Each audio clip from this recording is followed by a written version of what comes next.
From the city beautiful Chicago, Illinois, WGN Sports on the U presents White Sox baseball. It's Paul Konerko, Adam Dunn, A.J. Pierzynski, and the Sox as they get set to butt heads with Joe Mauer and Ron Gardenhire's Minnesota Twins. Hi, everybody, and welcome. We're Steve Stone. I'm Ken Harrelson as we get set to bring you Game 2 of this 4-game series. In the opener last night, if you missed it, Carl Pavano pitched well. He gave up a 2-run homer to Mark T, and that's all we got. They won that ball game 6-2. So the Sox are 0-5 against Minnesota this year, and I'm going to give you 2 seconds to mute it if you don't want to hear my next one. In the last 33 games, we have won 6 against Minnesota. Tonight, new night, new man on the bump. Gavin Floyd goes to the mound, and Gavin is 6-8 this year. And lifetime against Minnesota, it hasn't been pretty. He's 4-9 with an ERA up over 5. However, he gets a curveball over the plate, that's one thing. He has to stop 2 guys at the top. If you can stop Revere and you can stop Casilla, you can shut down their running game. If he can do that, he can win tonight. Nick Blackburn going to the mound for Minnesota, and Blackburn is 6-6. However, against the Sox, he's 8-5 lifetime. Now, the last 3 times out, his ERA is up over 9. This is the time to get to him. It's the time, the 5th of 19 straight games against our division. Let's beat the Twins. All right, sit back, relax, and strap it down. White Sox baseball coming your way.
Chicago White Sox baseball in high definition is brought to you by Xfinity, only from Comcast. Tonight's game is available in Spanish on your SAP audio setting, provided by WRTO La Tremenda, Chicago's Spanish language sports leader.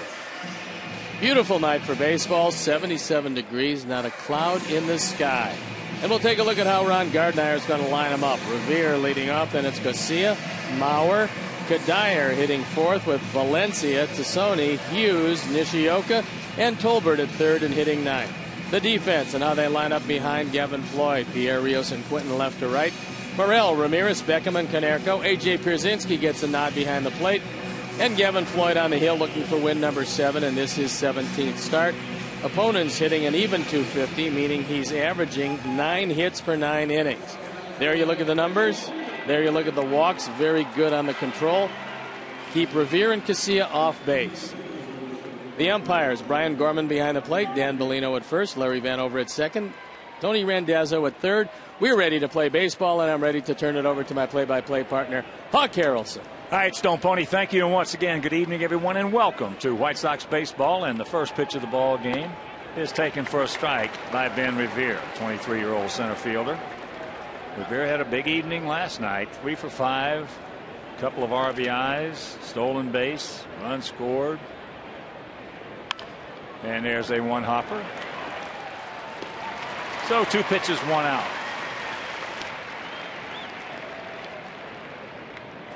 Twins come in hitting at 246 as a team with a 4.30 ERA. Minnesota 39 and 47. But of those 39 victories, 34 of them, 5 of them have come against the Sox. Got to watch the bunt always with Casilla. He's very good at it, and he's very fast. That's up high. Casilla 1 for 5 last night. Lifetime against Gavin is 5 for 14. Keep Revere and Casilla off base. It's 24 stolen bases you don't have to worry about combined between them both. Fouls it back. And here at beautiful US Cellular Field, 330 down the left field line, 335 down the right field line, 375 in the gaps, and 400 straightaway center.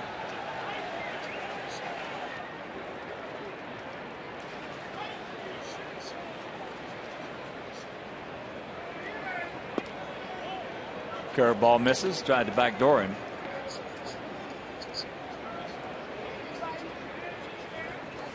Carl Pavano picked up his 2nd victory against us this season and 8th of his career. He's 8-3 last night.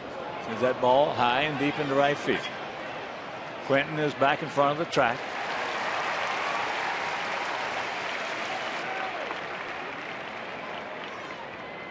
You love to see the little man hit the ball in the air.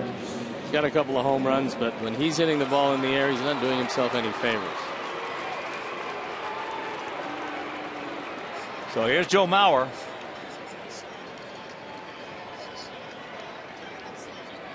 Mauer 3 for 5 with a couple of ribbies last night. He was playing first base and did a heck of a job. Comes in hitting at 242.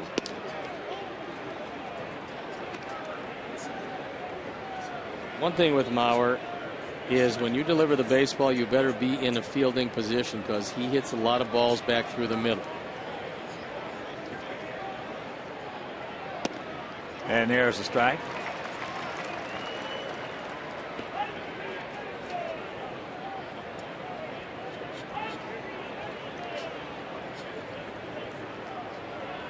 "28-year-old has some knee problems. Missed a lot of the season. Boy, this Twin ball club has really been crippled up. That ball hit hard into right center field. Nobody's going to get that one. It's off the wall. So here's the nice throw by Quinton. Here's the 5th double of the year for Mauer. Now, Mauer hasn't hit a home run this year, but the irony of his head-to-head competition with Gavin Floyd is he's hit 3 home runs off him. And he just misses another one. It's a high changeup. And Mauer, who waits back as well as anybody in the league, not fooled. Fortunately, it doesn't go out of the ballpark, although it hits high off the wall. Carlos plays it nicely, but not before Mauer is in at second base. So that'll bring up Mike Kadire, hitting at 296.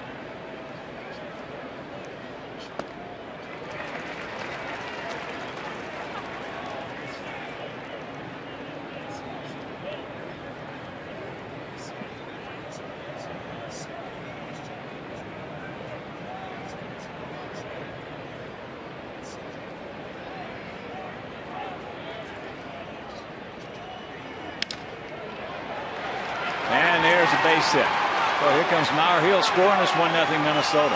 They get him on, get him over, and get him in. Well, through all of the injuries, with their 3, 4, 5, and 6 hitter injured and out, Cuddyer and Valencia have been the two guys, the two constants in the middle. And Cuddyer takes that fastball down, drives in his 41st run of the year, and once again, the Twins go on top. So here's the DH tonight, Danny Valencia, who was 1 for 3 last night. Hitting at 241, 10 homers. He's knocked in 45.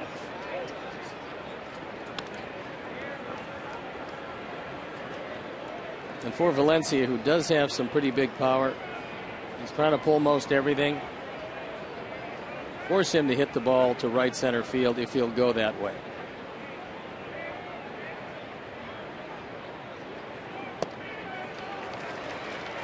Helped him out right there. Cuddyer will steal a base. He's 7 for 8. He doesn't run often. When he runs, he's effective. And through the 7-game hit streak, Valencia, who has been red hot, is hitting well over 400.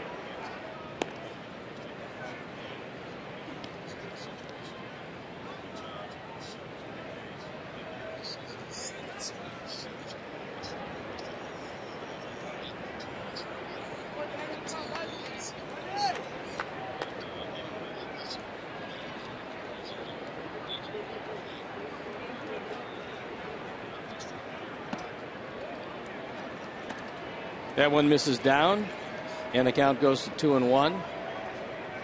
Valencia turned into an excellent third baseman. Hit .311 last year in 85 games. Didn't show a great deal of speed, but he's very quick first step at third base.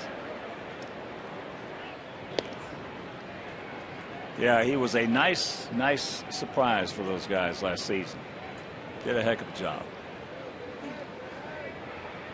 2-1 to count with 2 down. So he retires the first 2, then the double by Mauer, the single by Cuddyer. So we mentioned in the open, if you missed it, last 33 games we have played Minnesota. There goes Cuddyer, and that pitch fouled back. In the last 33 games we have played them, we have won 6 of the 33. And it seems more times than not, regardless of what happens as the game plays out, Minnesota scores first. Ron Gardner.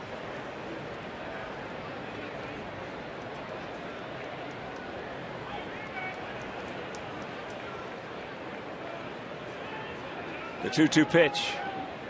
He gone. But they get on the board.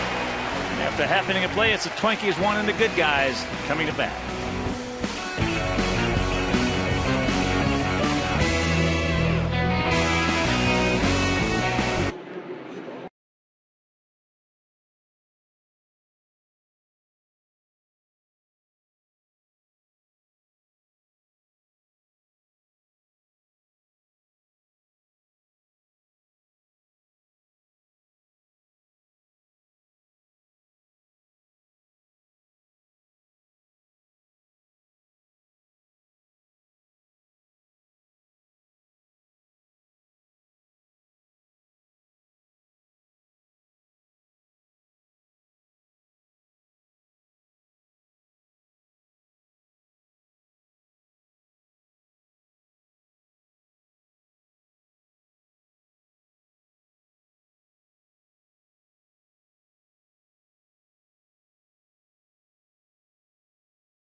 Land in Northwest Indiana BMW dealers. BMW the ultimate driving machine. And Ozzie will line him up with Pierre leading off, and it's Ramirez, Canerco. Dunn the DH with Quinton, Rios, Pierzynski, Beckham, and Morel playing third and hitting ninth. The defense, Tassone, Revere, and Kadire left to right with Tolbert, Nishioka, Casilla, and Hughes. Mauer behind the plate tonight, and Nick Blackburn on the hill. Blackburn, an even 6-6, ERA just about 4, on for his 18th start. The sinker has him in sinking lately, and he's been getting hit hard. And before we show you our picks to click, you at home select yours as Juan Pierre takes strike one. One hitting at 267. He was 2 for 4 last night. Lifetime against Blackburn, 1 for 14. And that's inside. Blackburn 2-0 against us this year. Denton, Texas. 8-5 lifetime against the Sox. Softly hit right side.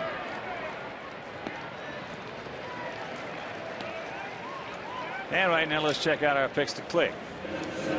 Demand Joe, director and the crew, with Alex Rios. Home point he's going with Adam Dunn. And Terry Henley, Mike Williams, Roger Clare, all the great folks out at Bolingbrook, and I are going to go with Alexi Ramirez.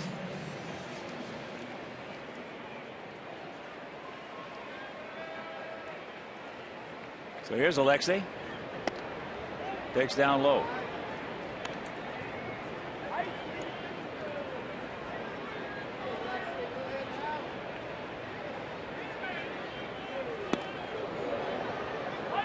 Two and 0 the count.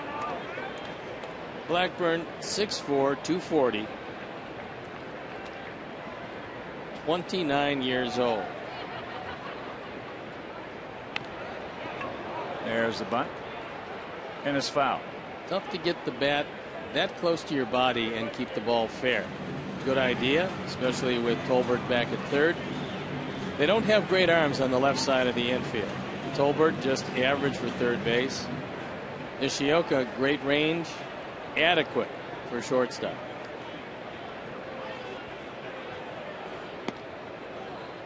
And it counts 3-1.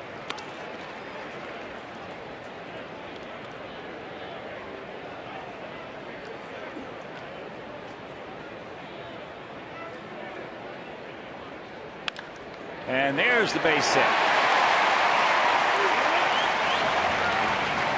So the 1-out single.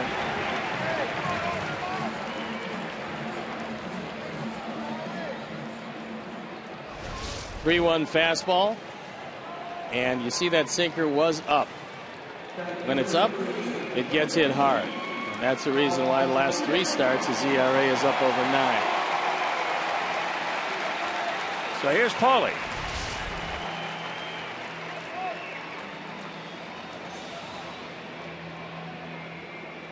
There you look at his rankings in the American League. Very impressive. 5th All-Star selection, well deserved.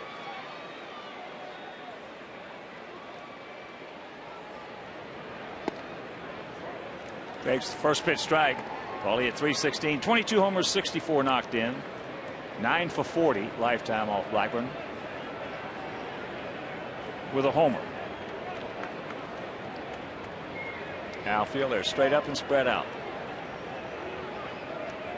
Decent lead by Alexi. And that ball hit into right center field. Got good speed out there, but he's not going to get it. So Alexi, he's going to be waved around. Here he comes. He'll score, and this game is tied at 1 on the double by Canerco.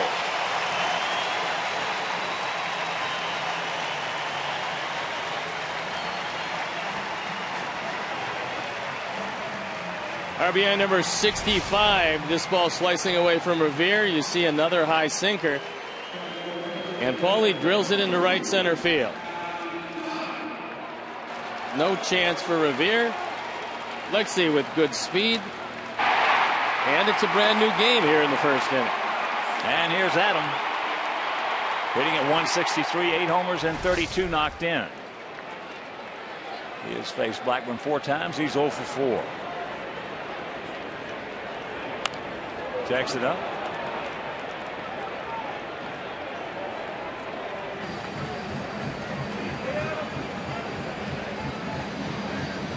Adam looks back at Brian Gorman, wanting to know if that was a strike.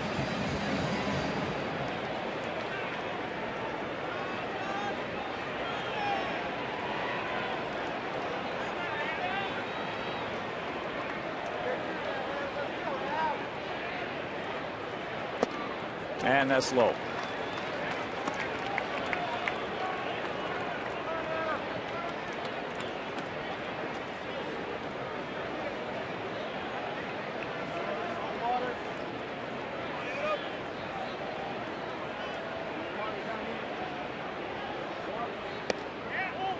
And the count 2-1.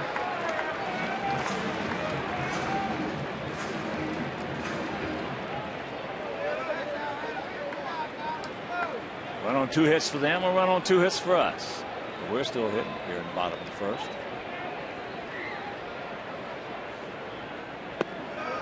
And Detroit leading Kansas City 2-0. That game in the bottom of the first at Kauffman Stadium. Not much of a shift for Adam. The outfield is playing him almost straight away. Infield, no radical shift.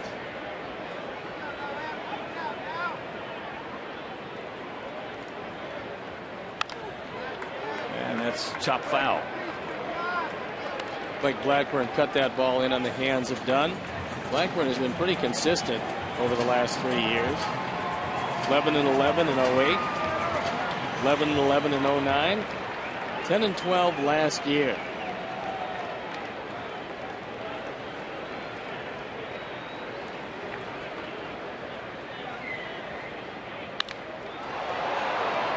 That ball is a rope hook foul.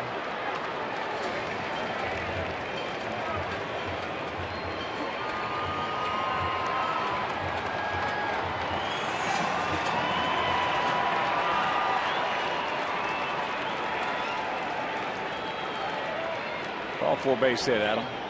Quentin on deck.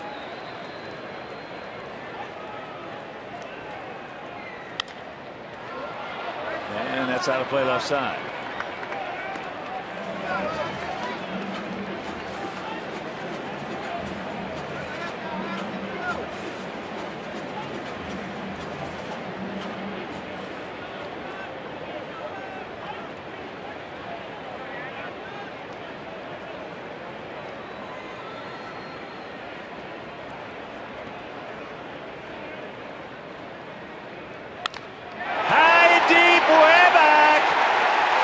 Just looks up. You can put it on the board. Yes. Yes. A towering home run by Grand Canyon. And the Sox lead it 3-1. Ninth home run, RBIs 33 and 34. 363 lifetime homers. And Nick Blackburn, who has struggled his way through the last 3 starts, continues the struggles here in the first. Mercy.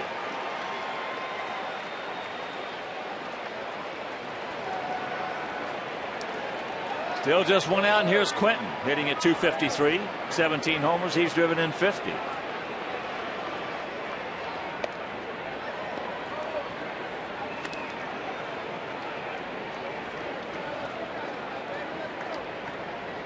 th home run given up by Blackburn in 106 innings of work. For a sinker baller, that's a lot of home runs. That ball right down the middle.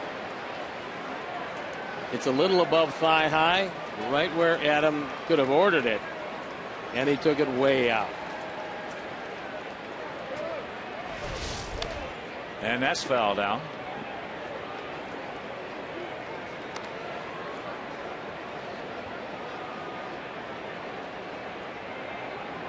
Pretty good start to this one.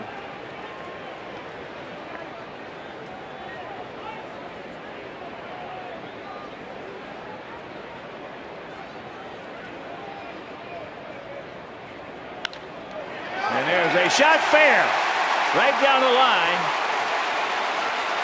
Here's a throw to second base. Safe.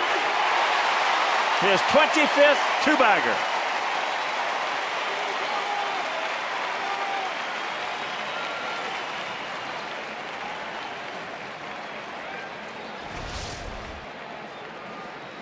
Bauer wants it in.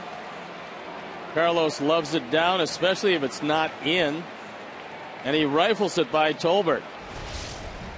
So 4 hits in a row. And that's going to bring Anderson out to have a talk with his beleaguered right-hander who's really struggled lately. And while they're chatting, a reminder, Hooters is the official road game restaurant of the White Sox. So come into any Chicagoland Hooters location when the Sox are on the road to catch the games on their flat-screen HD TVs and enjoy great Miller beer features.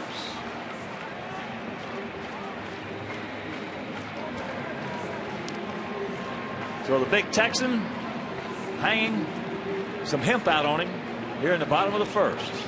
Rick Anderson has had his say. And it's time to get a little more. As Paulie having a conversation. A lot of home runs between those two men.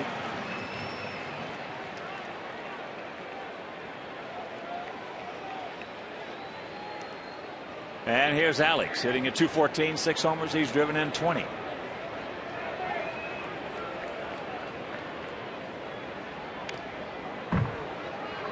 Fouls that one back. And of course, with that home run by Dunn, the Alex Nelius family will donate $100 to White Sox charities for every Sox homer hit throughout the course of the season. That is number 88, so $8,800 donated by Alex Nelius in loving memory of Ursula.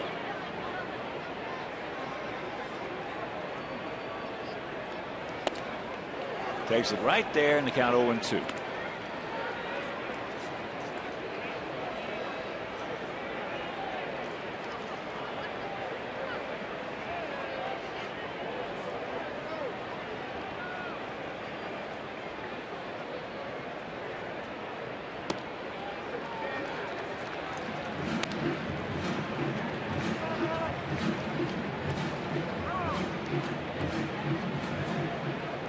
Come on, Alex.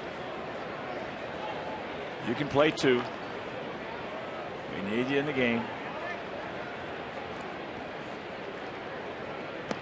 And that's low. 2 balls, 2 strikes.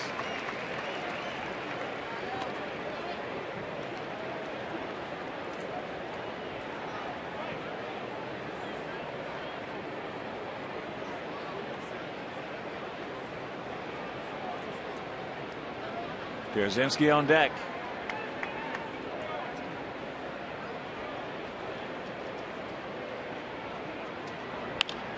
And that's fair. So here comes Quentin. Rios on his way. He's got to hurry. Safe. 4-1. I mean, number 21 for Alex Rios. And when the sinker doesn't sink, the ERA soars. Gets that ball up. It's not in near as much as he would have liked. Alex takes it right down the line once again by Tolbert. And the hit parade continues. Don't stop now, boys. Yes, here's AJ. AJ hitting at .292, 3 homers. He's driven in 28.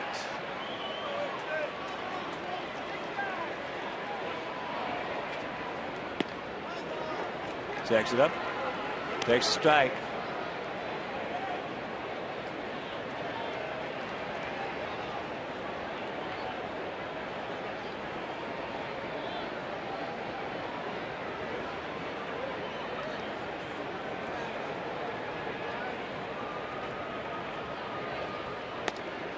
And that's inside.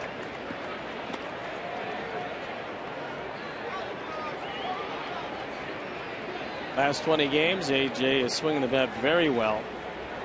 Sox have 4 extra base hits in a row against Blackburn.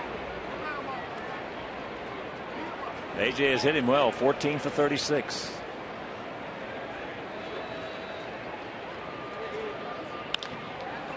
There's a chopper to Hopper, Casilla, and that's out number 2. Well, Quentin at third.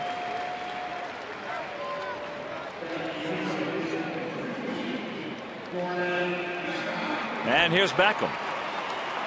Gordon hitting at .241, 7 homers, 23 driven in.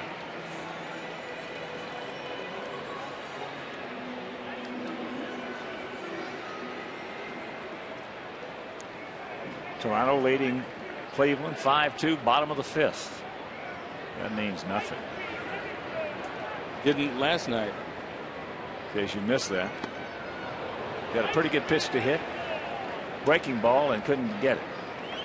Toronto was leading 4-0. Bottom of the 9th. Indians had one in, bases loaded, and Travis Hafner hit a grand slam. And that breaking pitch thrown away. What's the amazing part about that grand slam? Hafner, in the course of his career, with the bases loaded, has hit a grand slam once every 7 at-bats. It's the most prolific of anybody with more than 10 grand slams in 40 years. Frequency. And there's a base hit. Rios will score, and it's 5-1. Attaboy, Gordon.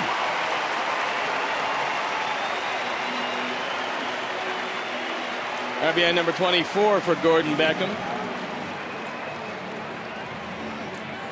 So he continues that steady climb as far as the batting average is concerned, and a big first inning. This ball up again, and Blackburn is really struggling with his release point. So the Sox hit around here in the bottom of the 1st. Brent Morrell hitting at .252. And a decent lead by Beckham. In and out. The throw. Not in time. It's going to be a pass ball. The ejector button got it. Mauer made it close at second.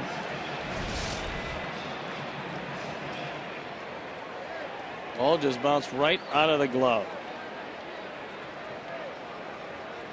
Take him out, Brent. Mully's happy.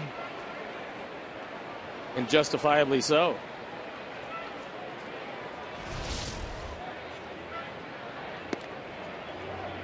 There's the strike to even the count at 1.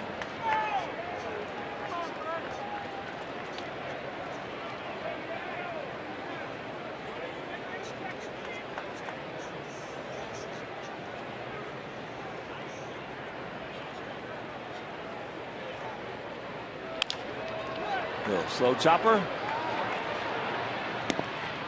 Nishioka's got him, but a big crooked number goes up on that board, and after one, Sox lead it 5-1.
First, lead it by 4.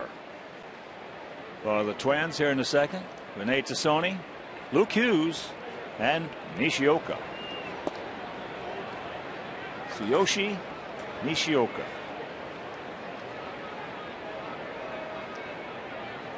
Tassone hitting at 169, a couple of homers. He's driven in 7.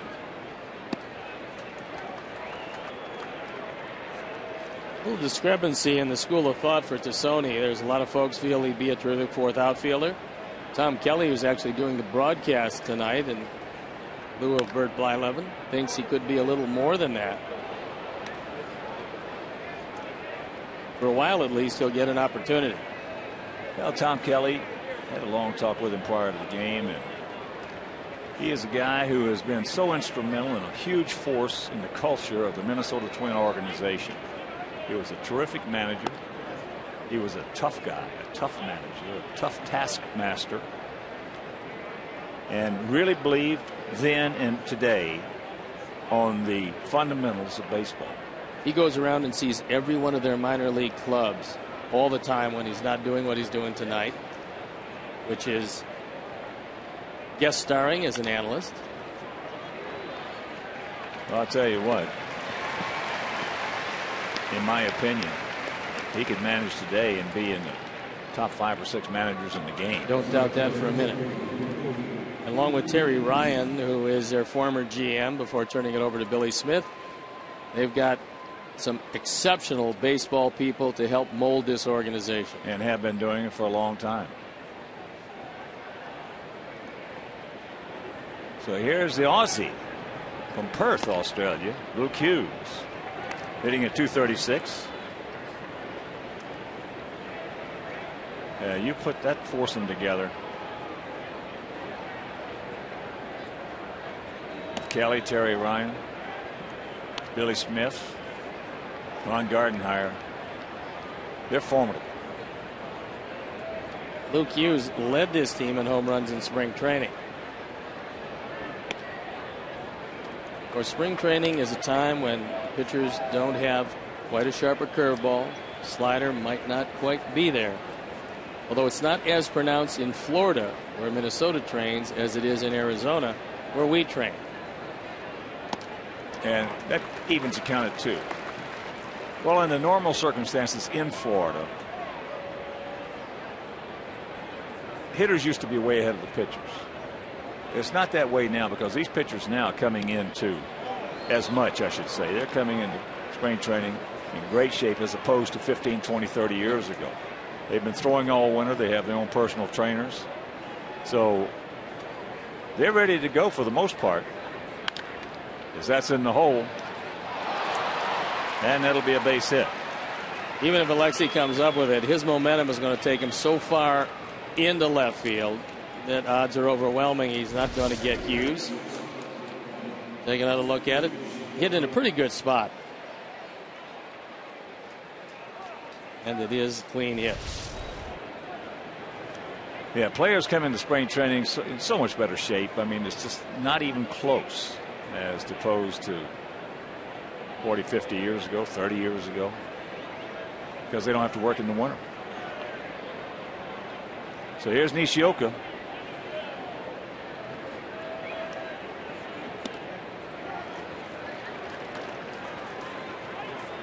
I've seen pitchers come in at 30, 40 pounds overweight.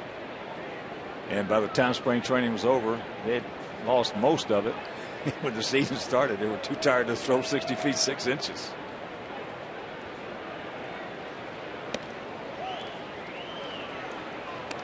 One and one. Nishioka had a good night last night. He hit the ball pretty hard. Better hitter from the left side than the right. Doesn't have much power from either side, but he is a line drive hitter.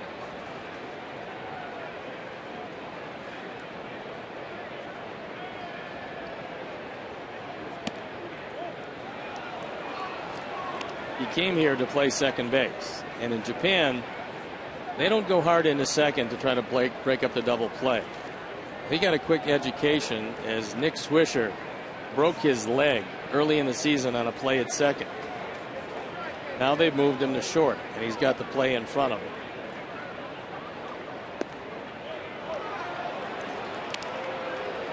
And the count 3-1.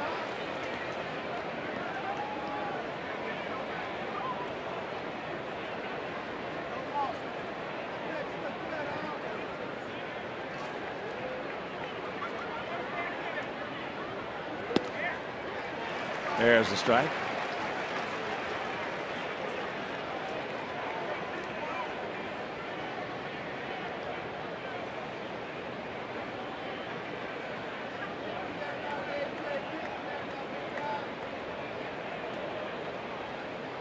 And the payoff pitch with one out as Hughes takes off.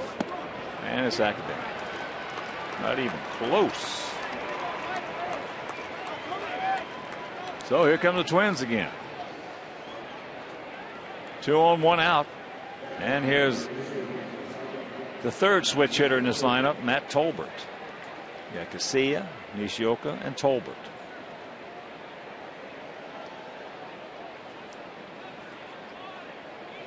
Tolbert has not shown a whole lot from either side of the plate this year.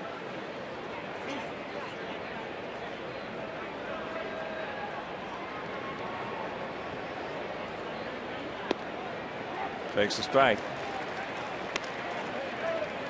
Detroit scored 2 in the top of the first at Kansas City. Kansas City came right back with 2 of their own. Top of the 6th in Cleveland. Toronto 5. Tribe 2.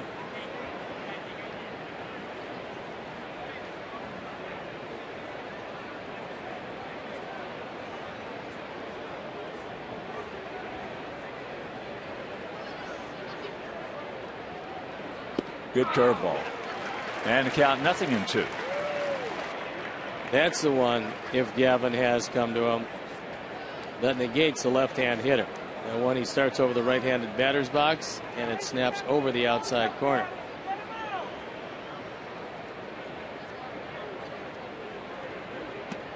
Another one that's low.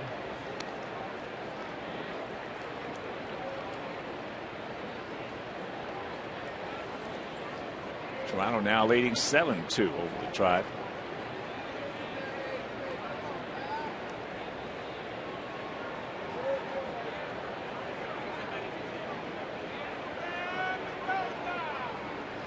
He gone. Hook.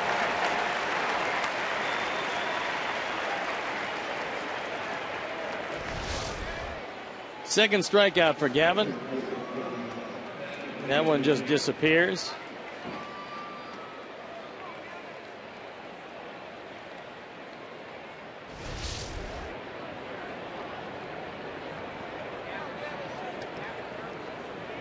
So here's Revere. The second pitch of the game, a one hopper right down to Brent Morel at third.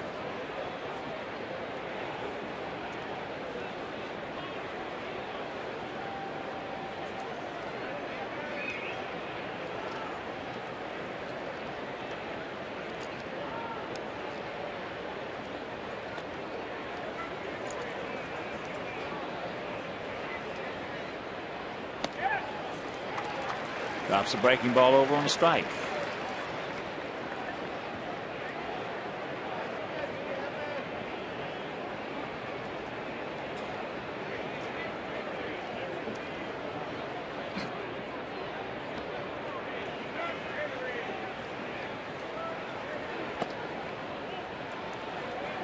One and one the count with Casilla on deck.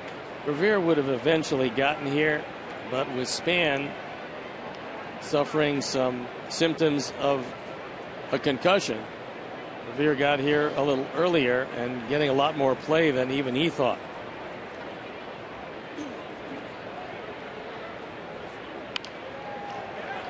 Attaboy. And that'll retire the side, so they threaten, can't score. We go to the bottom of the second, leading by 4.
shot of the game, and it is before the game.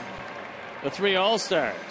And Hawk presenting the fan voting award to Paulie. Carlos Quentin, Paul Konerko, and the assistant trainer Brian Ball, all going to the All-Star game, all with the jerseys. And here's Juan Pierre. Takes a breaking ball outside. 5-6-0 for our guys, 1-3-0 for their guys. Chicago White Sox baseball in high definition is brought to you by Xfinity, only from Comcast. There's the strike. One grounded out to second base before that streak of 5 consecutive hits off Blackburn. A single, a double, an RBI double, a 2-run homer, another double, another double. And Beckham with an RBI single. Total them up to 5 runs as that's out of play.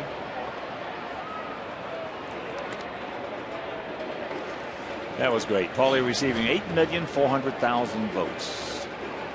A lot of votes. And well deserved. And you look at his numbers across the board.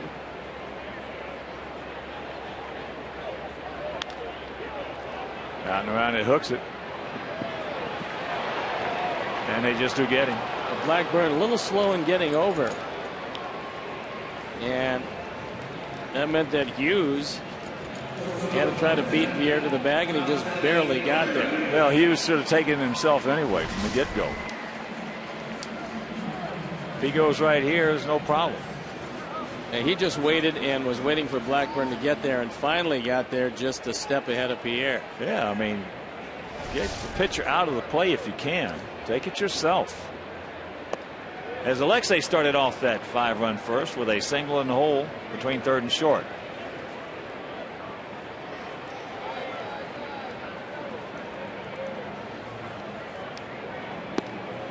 That's one thing about Paulie. Every time Paulie can take one himself, he'll take it. Should get it out without throwing the baseball. It's amazing to me. It's not the first baseman's fault. Somebody's got to stay on him and tell him, take it yourself. As there, he got a good pitch to hit. Pops it up in the left field. So 2 down. And a reminder, this is your chance to win an Ozzie Guillen autographed jersey by telling the Sox what you think. Simply log on to your computer right now. Take a quick survey. Answers are confidential. So you can visit whitesox.com/survey, and you must complete the survey before tonight's game ends. So visit whitesox.com/survey during this game to become eligible to win an autographed Ozzie Guillen jersey.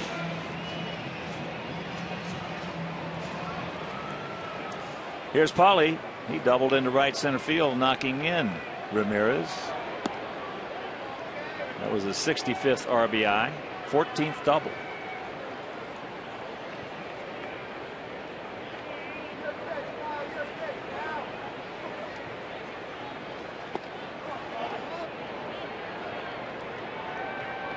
.21 to count. Blackburn about ready to deliver pitch number 47. Very high total, not through the second inning yet.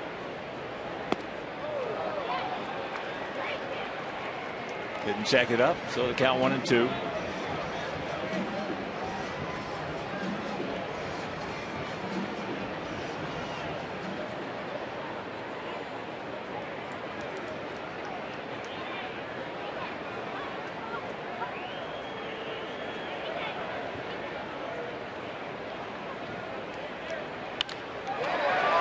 Get down. It will.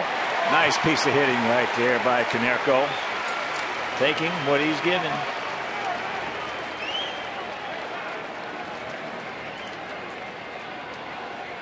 And here's Adam Dunn. And here's what he did last inning. It's our 4th drive of the game. And he got most of this. Big man still got plenty left. But he got a good piece of that one. His 9th of the year.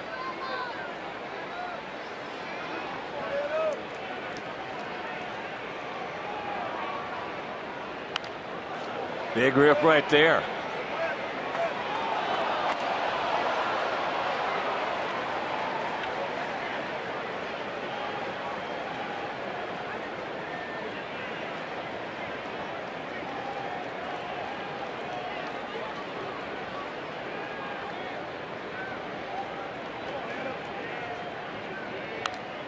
And that's foul straight back. That one didn't miss by much, just over the top.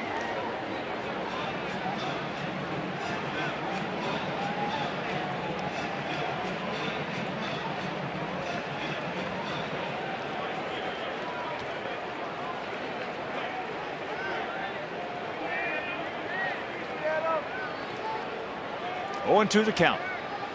2 down. Good take. Looks a little frisky up there at the plate. 2 swings he had at Blackburn. The last 2 pitches were good swings. A little movement.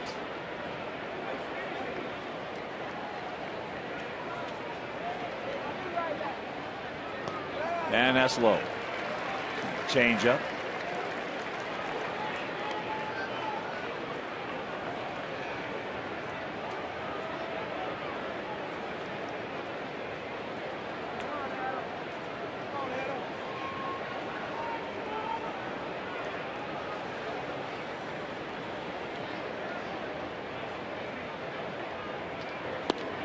And got him. And that'll do it. We'll go to the 3rd, leading 5-1.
Who is the Vice President of Baseball Operations for the Bulls Sox Academy. And we're going to talk about summer camps, specifically the Ozzie camp to start with, then get into summer camps that you guys put on. Throughout the community, exactly right, Steve. This coming week on Monday and Tuesday, Ozzie is going to work in conjunction with the Academy, put a couple of summer camps out in the western suburbs on Monday and down at Mount Greenwood here in Chicago on Tuesday. And you also have some other camps that you will run. Exactly. All summer long, we run camps for the kids ages 5 through 12 all around the Metroplex. One of the neat things this year that we've been able to do and really connect the teams again is have every camper and parent come to the ballpark. Today was one of those days. Got to meet Chris Sale, got to meet Jeff Cox, and DJ was out there kind of working the crowd a little bit. And a good thing about it is you really get a good understanding of how to perform all the skills that baseball players have to perform, and you get it from instructors who know what they're doing. And how do they get in touch with you? Well, it's very easy. Either go to the website at www.bullsoxacademy.com or 630-PLAY-BALL. So I didn't quite get that again. Give it to me one more time. www.bullsoxacademy.com or 630-PLAY-BALL. Mike, always a pleasure to see you. Good luck, and get involved in that. It's a terrific program, and certainly your youngster is going to learn how to play the game correctly. And the 0-1 pitch to Mauer is taken inside for a ball. 1-1 to count. All right, Mikey, see you, buddy.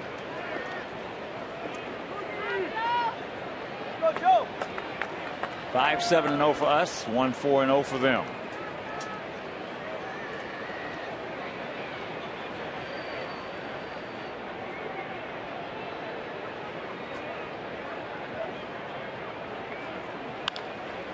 There's a chopper. That's foul.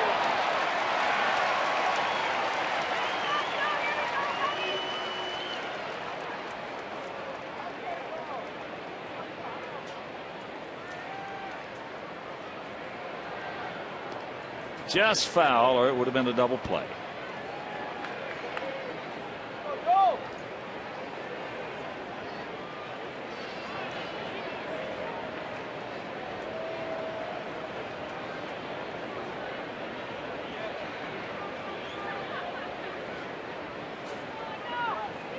Gap in right center. Is that pitch way inside? And let's take another look at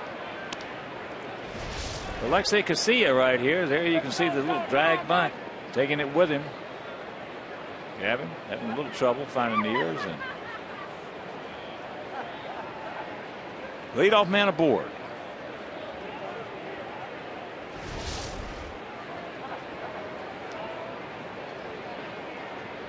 And the 2-2 pitch to Mauer.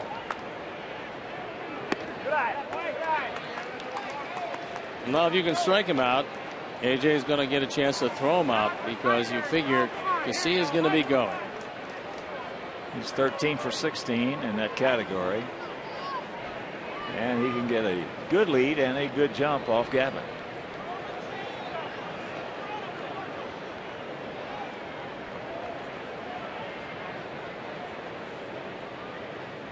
There he goes. And what new? That's in left center field, so he'll go into third. And trouble of brewing here in the top of the third. Leadoff bunt. They get him on, get him over, and then they get him in.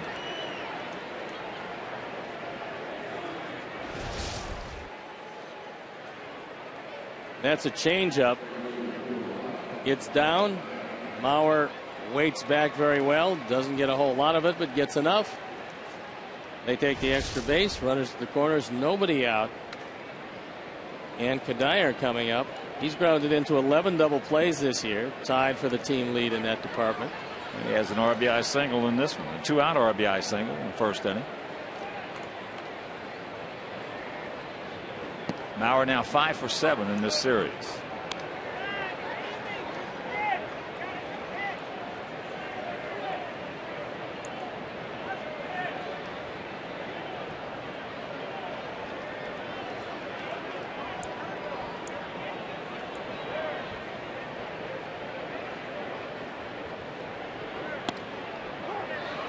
And there's a strike, 1-1. Yeah, it was interesting talking with Tom Kelly. Brought up a few, reminiscing a little bit. I remember the game right here in this ballpark when he was managing. It was a windy day, and Twins had a little trouble with some pop-ups.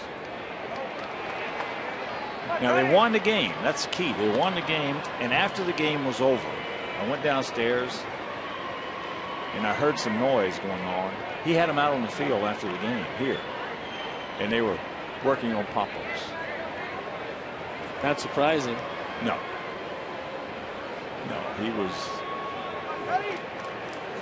really a stickler for the fundamentals.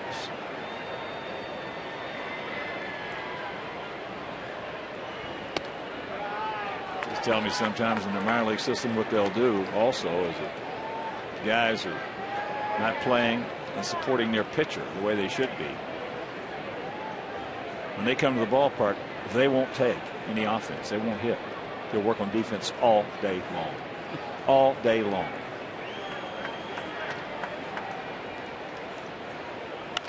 And that's out of play. So the count hangs at 2-2. Kadire probably in the lineup as it's constructed tonight is the #1 power hitter in this lineup. Don't want to make a mistake middle in. Valencia has power. Dyer has a little more.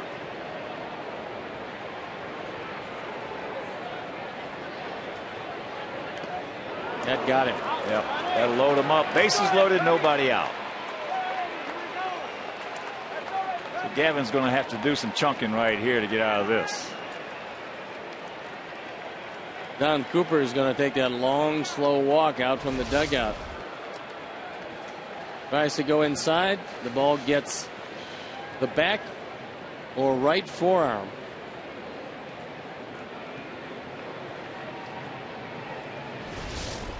And there's some danger.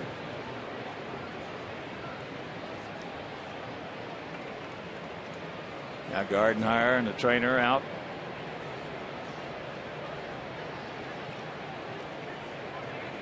That one looked like it got a lot more meat than bone.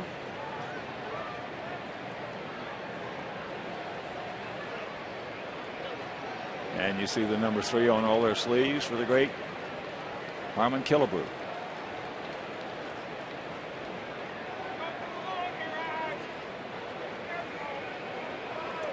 So here we go. Valencia, another guy that's grounded into 11 double plays. He struck out on a curveball, a couple of curveballs. The last one, or the strikeout. And that's into center field. So Casilla is going to tag. He's going to score. And it's a 5-2 ball game.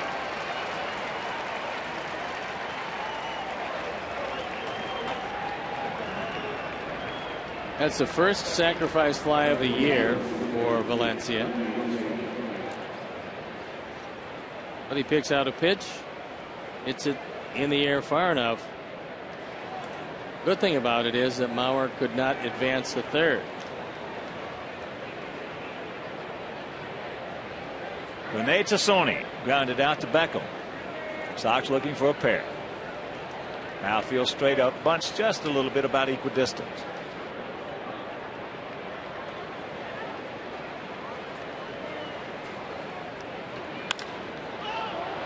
And that's into center field. That's a can of corn.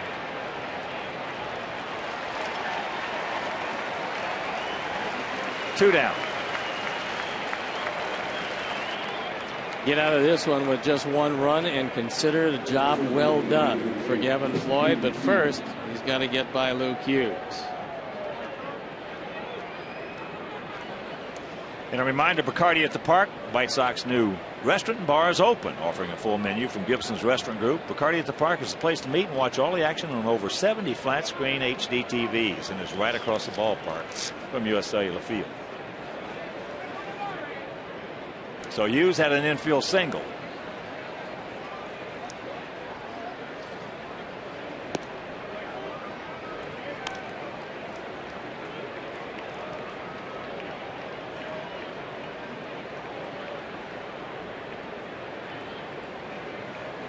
Hughes has faced Gavin 5 times, has 2 hits.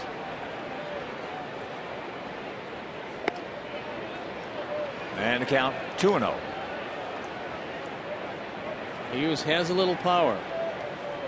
So in a hitter's count where you're looking fastball, Midland wouldn't be the spot.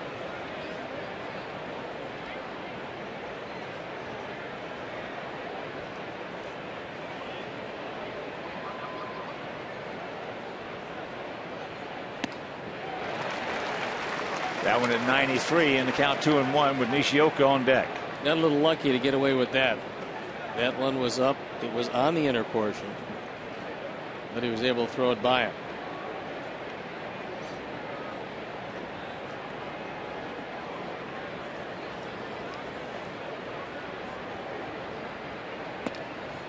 And the count evens at 2. So 2 on, 2 out, 2 balls, 2 strikes here in the top of the 3rd inning.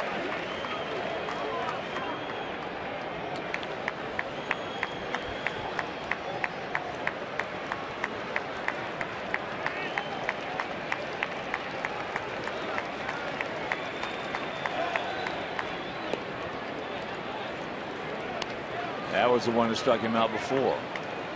They wanted to make it happen there because now the runners will be going, giving each an extra step or 2.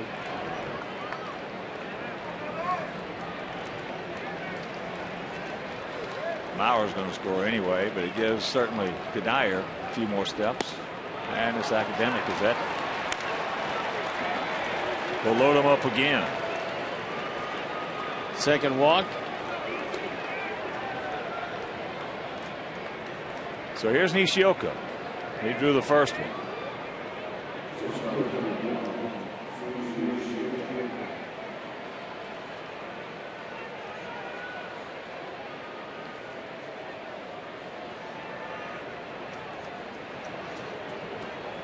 Second time this inning they have had the bases loaded.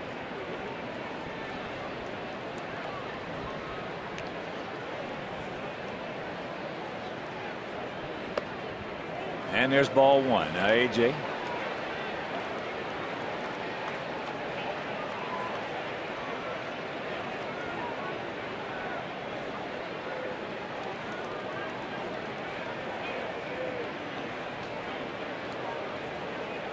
Five 7-0 for our Sox. 2-5-0 for their Twins, but they have a chance right here to change that. Decent but not great speed on the bases. However, Kadire probably will score on a base hit from second. With two out, he will.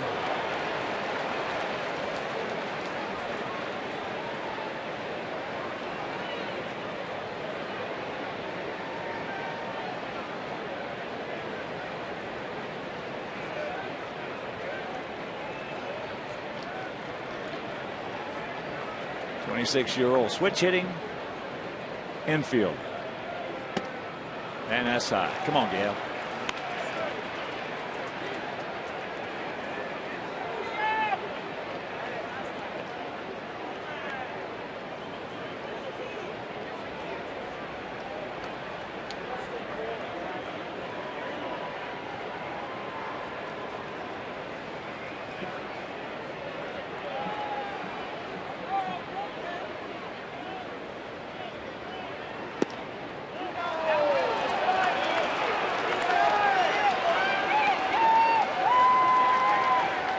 Three and one.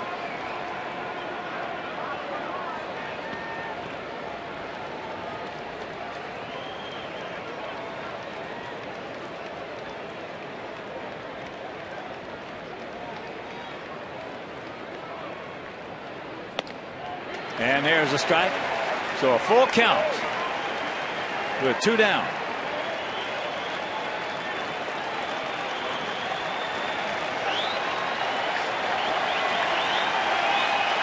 He keeps staying away from Nishioka. If he doesn't strike him out, Pierre's going to be in play. And the payoff.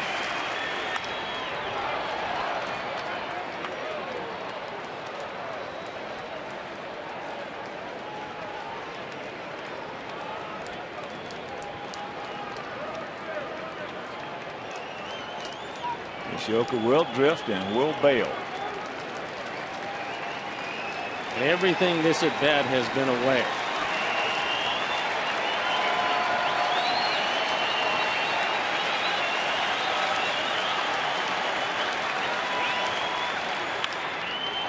And look at the pick by Morel. Mercy. What a pick by Brent Morel to save at least two. My goodness. Beautiful play.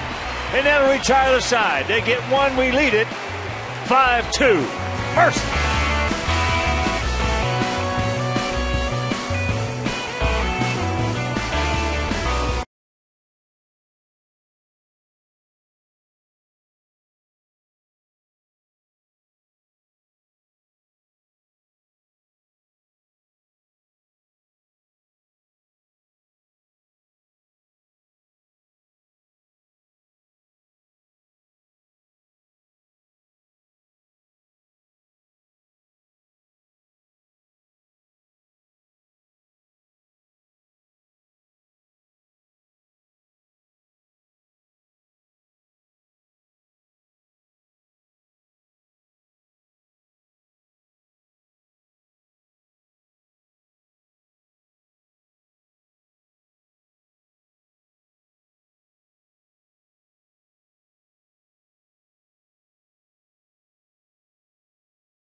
Thanks to a brilliant play by Brent Burrell, as Carlos Quentin will lead it off. Quentin doubled in a run back in the first inning. That ball was scalded by Nishioka. And if you missed it,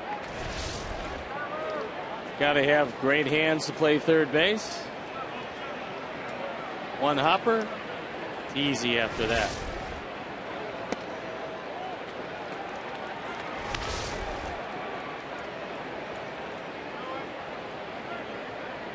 that's the first rule in baseball. Not pitching, it's not hitting. It is catch the baseball. You got to support your pitchers. You got to back them up by catching the ball. Boy, that was a play. Man. And there's the dreaded leadoff walk. And here comes Alex. He doubled right down the third baseline and knock in Quentin. Sox had 5 runs and 6 hits in the first inning.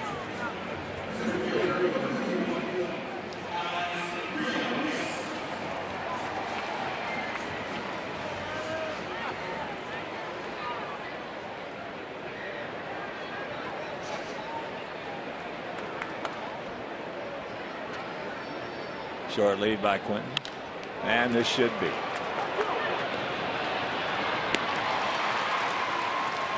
Two down.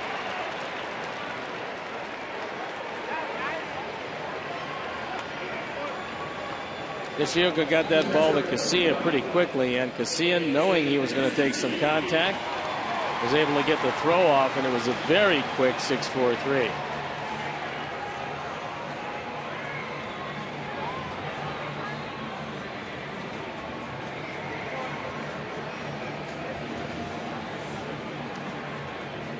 Here's AJ. He grounded out to Casilla.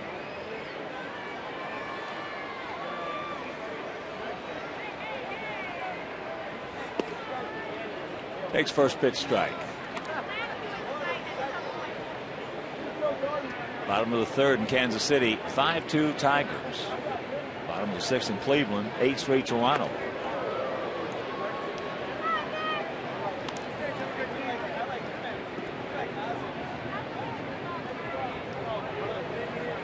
A lot of pitches so far for Blackburn. Last thing Gardy wants to do is go to the bullpen early in the game. 2 balls and a strike.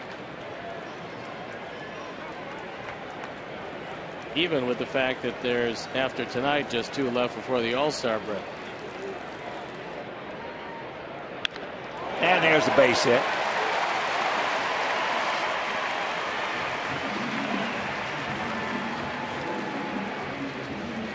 So the 8th hit. Phil Dumatrate getting loosened up in the bullpen.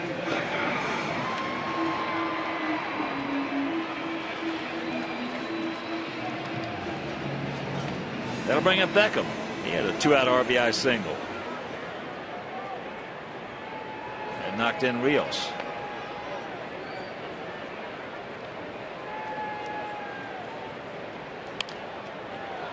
Flips that one, and Hughes, that room makes it, and that'll retire the side. So the Sox get a walk, a hit, double play, strand one, and lead it by 3.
5 runs in the first inning. Now we got to get them out and get some more.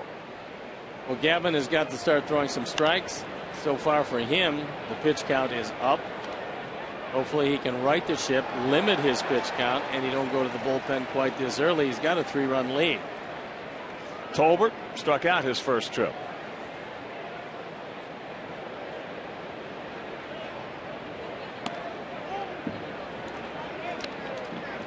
Curveball misses, and the count 1-1.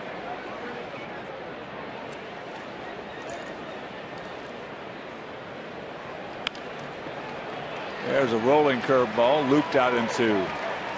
So the leadoff man aboard. Gavin's going to make his 72nd pitch. 3+ innings. He's got a couple of candidates that have great speed and both have bunting ability. Well, last night, every time they got the leadoff man aboard, they did something with it. They're good at that. And when they get healthy, they'll even be better at that. So don't count out the Minnesota Twins at all. Even with that hard start they got off to, as that pitch is high and wide.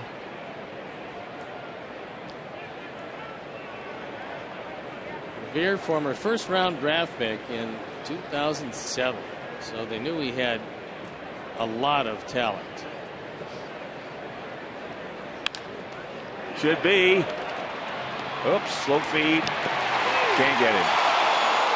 Slow feed to Alexei.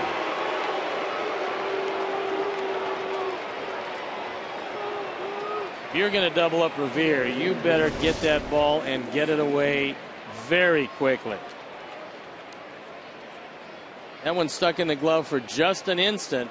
That's all it took for Revere to beat the play at first. Revere 11 for 14. He's got a good lead. And here's Casilla. Takes first pitch strike. He started off last inning with a bunt. Came around to score.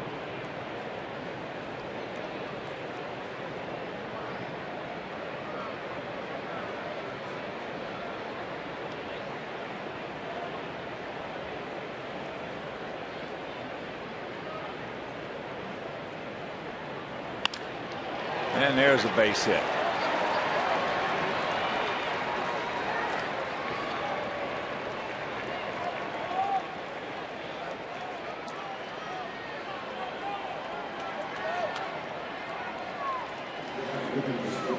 One of the things that Gavin is going to have to do is take multiple looks back at second base.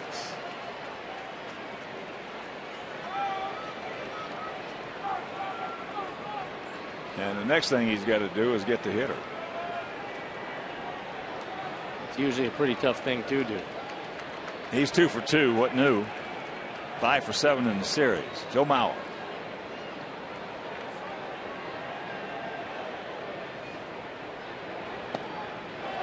And the ball gets away, so all that's academic. Looked like it might have been a pass ball, but we'll take another look at it and see what happened. It's charged as a wild pitch, and now Don Cooper on the phone. I'm not sure how that's crossed up. He did, but it's got to go as a pass ball. He's looking for anything other than that. You can tell he's crossed up, but the catcher has to pay the price when the pitcher doesn't pick up the sign. So now ducks on the pond, 1 out.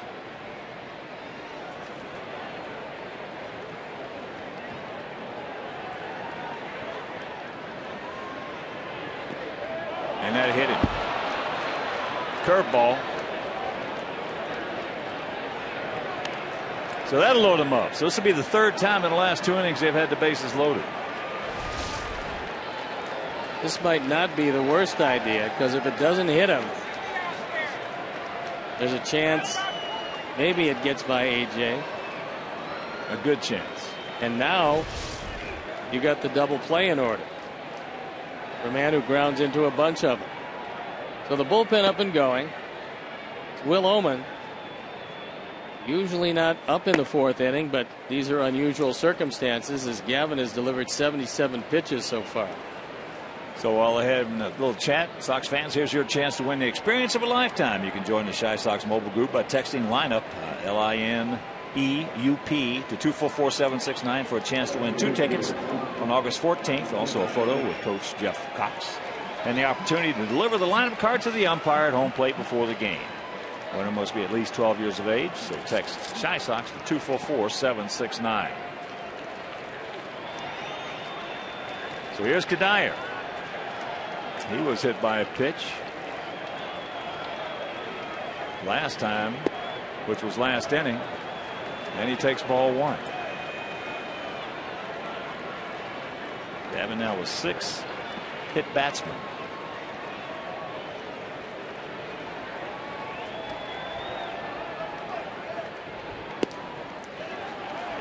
And he's got the catbird seat. 1 out, bases loaded, 2-0. And you got a real tough customer at the plate in Mike Kadire.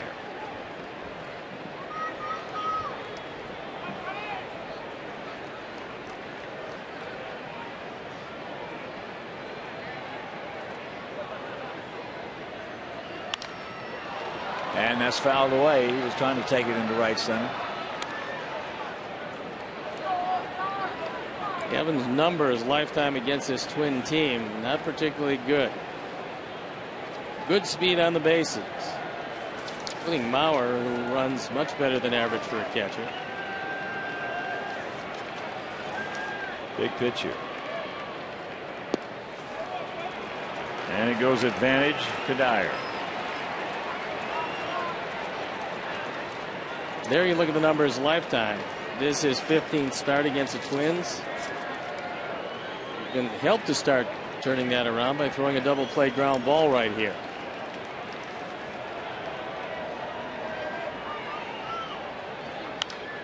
And a full count. Twins last 8 games played here are 8-0 against us.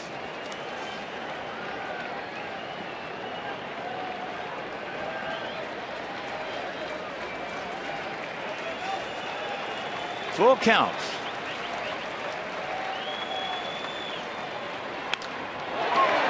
Base hit. So they're going to hold the runner at second. And it's a 5-3 ball game. Man number 42 for Kadire.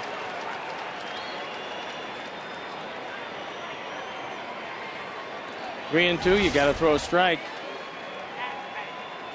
And that ball right down the middle. You can see the best pitch to hit of the entire sequence. Dyer takes it right back up the middle. One of the reasons why he's always been a pretty consistent run producer. Well, the double play that should have been turned, it was not turned, looms large. Every time we give these guys 4 outs in an inning, they seem to take advantage of it. Here's Valencia. Chops that one foul.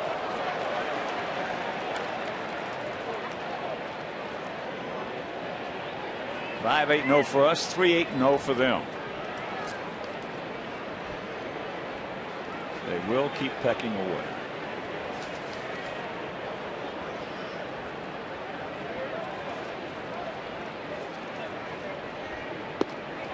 And the count 0-2.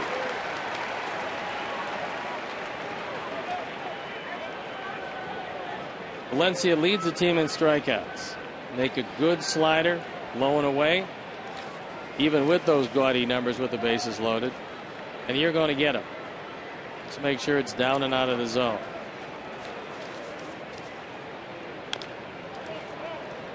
Chops it foul. So the count hangs at 0-2.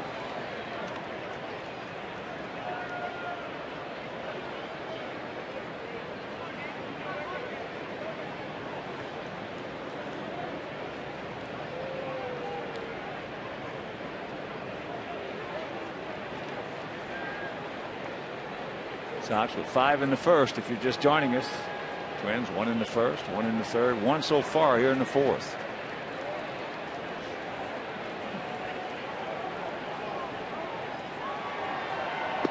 He gone. That's the spot. 2 down. And a huge pitch with 1 out.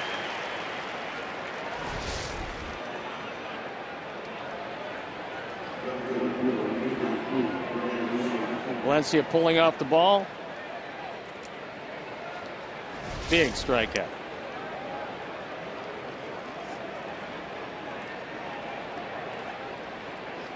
Like a good straight change right there from Gavin. As here's Tassone. He's grounded to second and going out to center.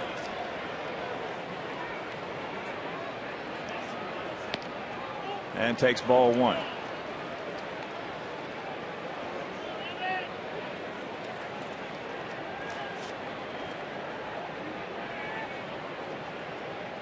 Jim Thome getting the night off. Jimmy sitting on 595 home runs.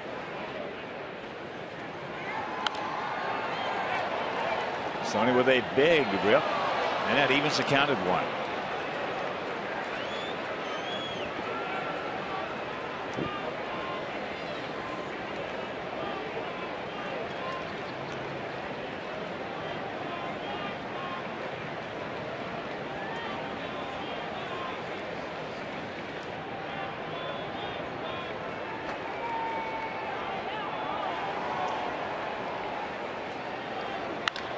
And that's foul. He nailed it.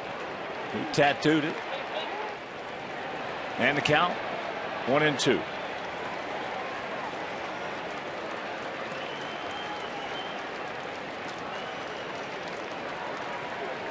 Pitch number 91 coming for Gavin Floyd. That's getting to be really a thing where you don't get surprised. 91 here with 3 2/3 innings. It's a lot of pitches. That's a bunch of pitches. And a 1-2. Lays off the curveball. That's a lot of pitches. Well, Nolan Ryan used to throw over 200 many times. Sam McDowell many times. He did. 4-man rotation, completely different era. Different culture of baseball.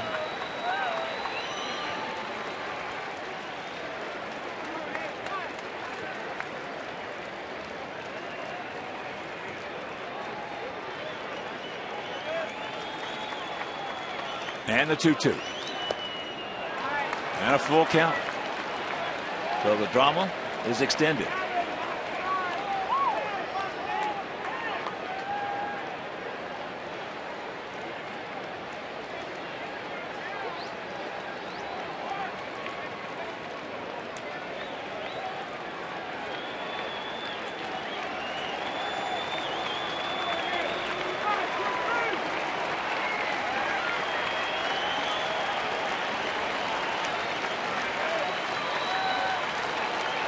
And the payoff pitch.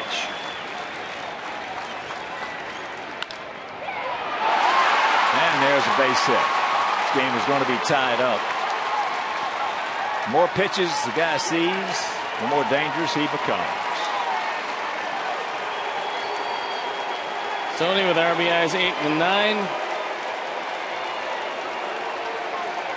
That's going to be it for Gavin Floyd, who was staked to a 5-1 lead after 1 inning and unfortunately cannot make it out of the 4th. So 3-2 pitch to Sony, who's only walked 3 times, figures to be swinging if it stays in the park, gets a good fastball, drives it right by the outstretched glove of Paulie. It's a brand new game tied at 5, and we'll be back.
And Oman now has to get out of this, what's turned into a nightmarish fourth. Will's been throwing the ball very well lately. 0-1, ERA 4.32 on for the 31st time. He inherits runners at the corners in a 5-5 game. There are 2 outs. Luke Hughes will be the hitter. Outfield straight up. So we gave them 4 outs this inning, and they have made us pay.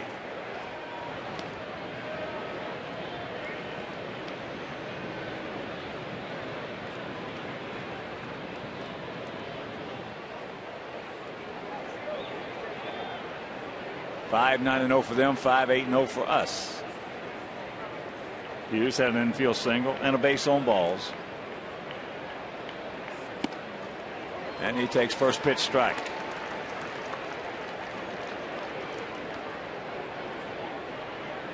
Last 20 game, the White Sox bullpen has been just spectacular. The ERA under 1. Look at the strikeouts and walks. You'd love to think that that's going to hold up. That's a little unrealistic, but they've been brilliant.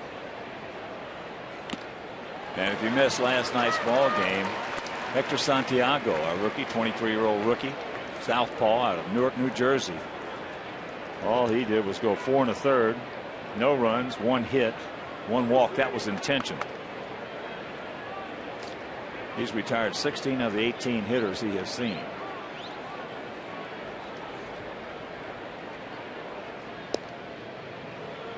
Hector featuring a 95-mile-an-hour fastball to go along with a screwball, an occasional breaking ball. Showed very good poise, very good stuff, and a good motion. And he showed it in both of his major league outings.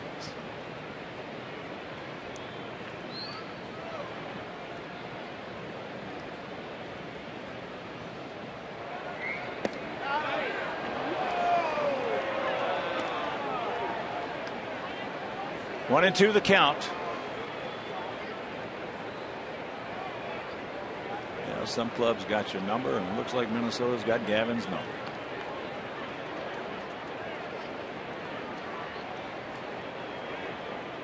Minnesota's got our number.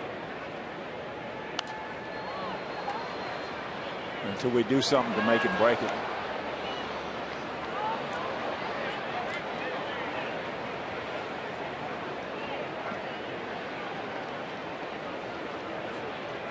Got to do something to make them change their mind about coming to the ballpark knowing they're going to win a game.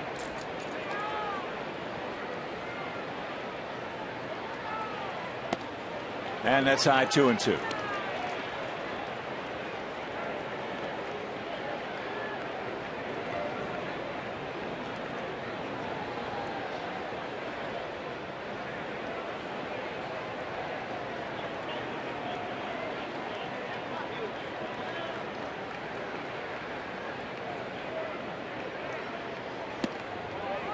Jacks it up, full count.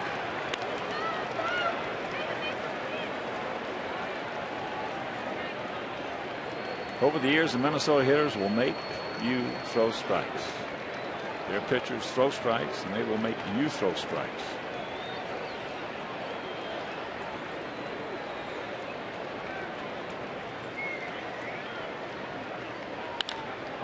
And that's way out of here. So that 4th out has cost us right here.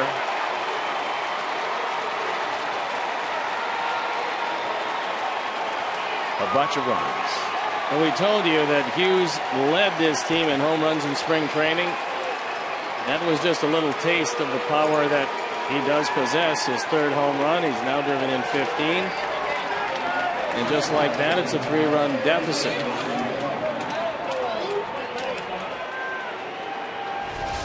Seven of the 8 charged to Gavin Floyd. That a fastball right down the middle, and Hughes put a charge into it. He got every bit of this one. Well, he took him deep into the count. The more pitches you see, the more dangerous you be. It's that simple. I do the math.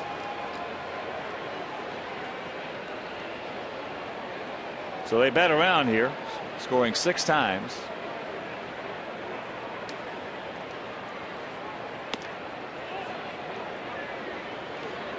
And that fourth out has cost us 5 runs, 5 of the 6.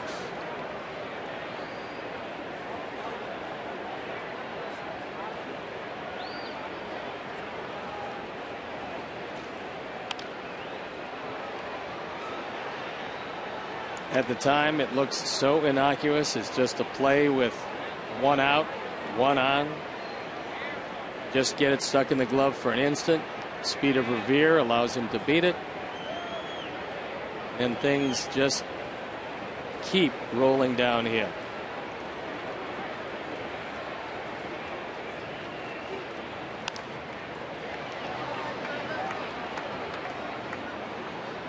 Count hangs at 1-2. We still got a lot of time and a lot of opportunities. Hopefully we're going to have to put some points on the board. 8-10-0 for them, 5-8-0 for us. We're just in the top of the 4th inning.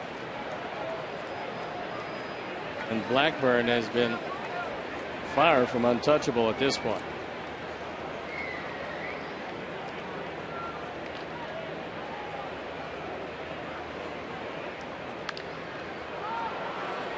And Beckham, Quentin, now Carlos makes the catch. But we gave them an extra out. They took advantage and they lead at 8-5.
Well, as they put a 6 spot on us, they lead at 8-5. We led at 5-1 after 1.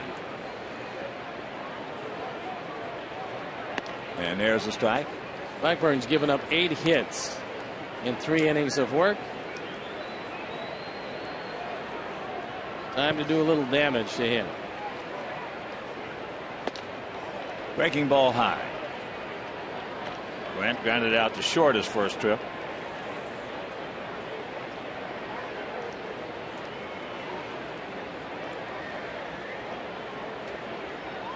And the 2-1. Shattered bat. Nishioka. And that's out number 1. Nishioka got to that ball quickly, and when you get jammed that badly, you get turned around in the batter's box, and no chance for Morel at all to even think about beating that one out.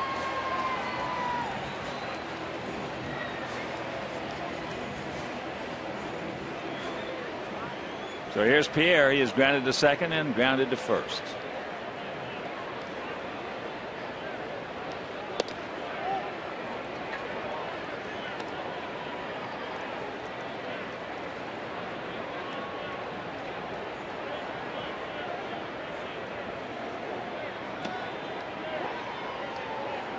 1-1 to count to Pierre.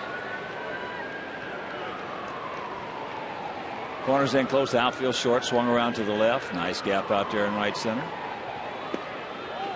And the count 2-1. And that was pitch number 70 for Blackburn.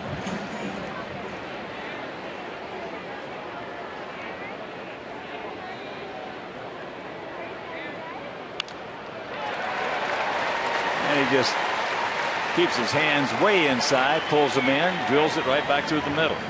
Throw the 1-out single.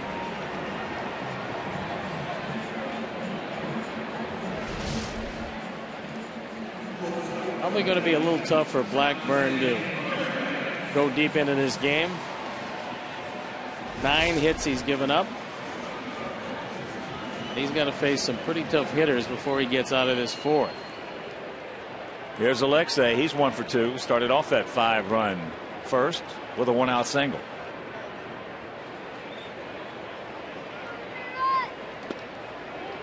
Takes ball 1.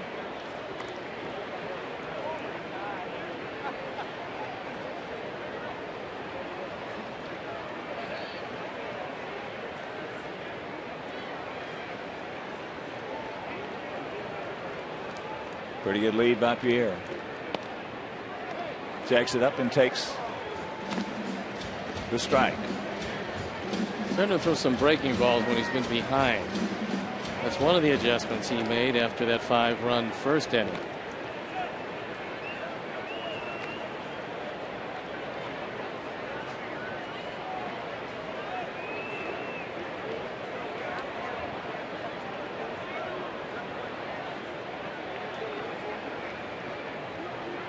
There goes Pierre, and that ball is hit just foul.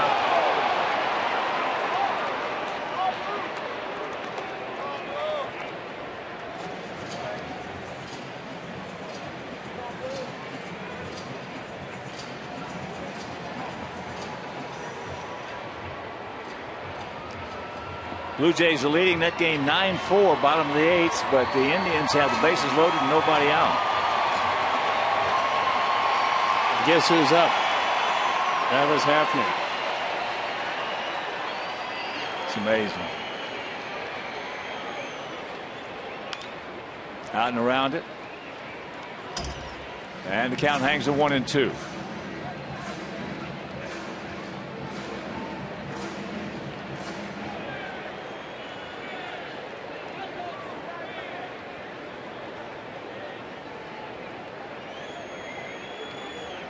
Come on, Alexei. Keep it going, buddy.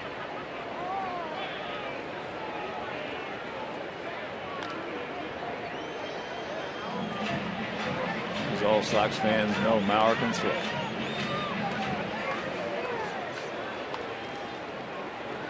Phil Dumatrate up in the pen.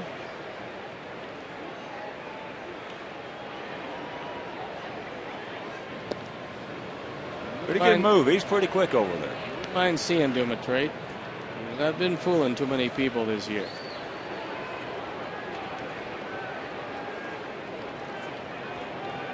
Konerko on deck. And Dunn in the hole.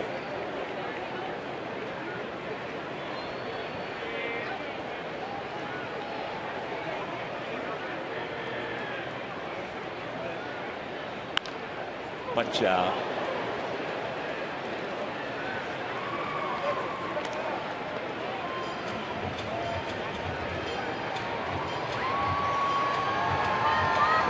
Second of this 4-game set. Tomorrow afternoon, that's a 3:10 start.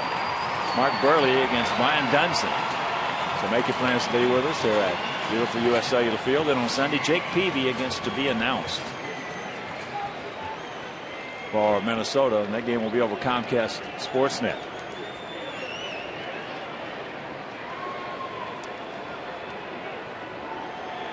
Now time is called.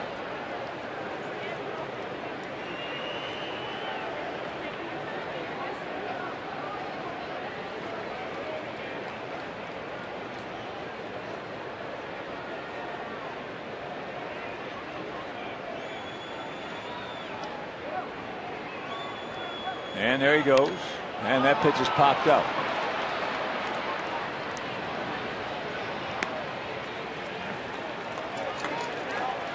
So Tolbert will make the catch. And that is out number 2. And here's Pauly. Pauly is 2 for 2. RBI double in the right center field. Also scored in the first. Then a single in the second.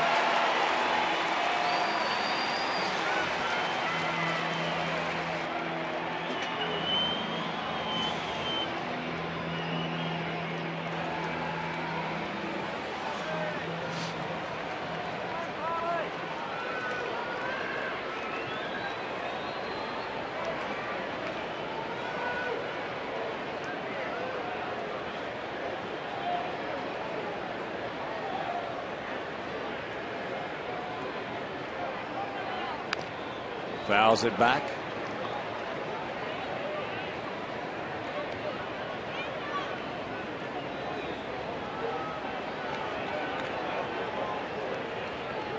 Come on, Pauly.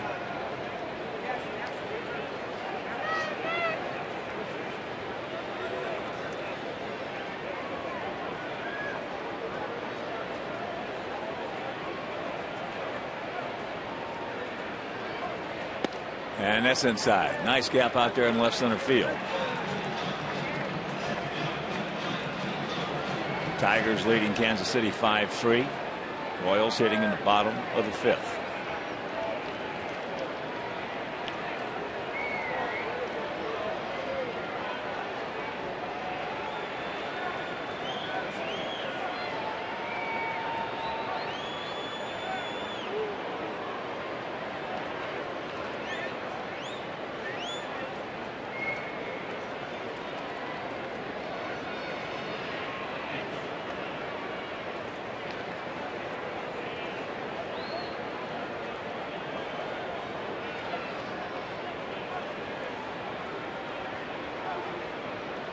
And that's thrown away. So 2-1. If you're just joining us, Twins 1 in the first, Sox 5 in the first. Minnesota 1 in the third and 6 because we gave them 4 outs in the fourth.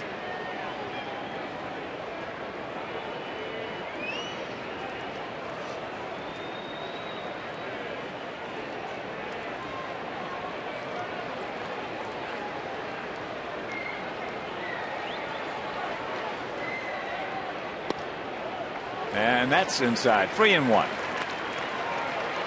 Out to deliver pitch number 82. Both of the starters, Floyd and Blackburn, really labored through their outings tonight. And Frazier just struck out Travis Hafner. So there's 1 out, bases loaded. Bottom of the 8th in Cleveland. 9 for Toronto.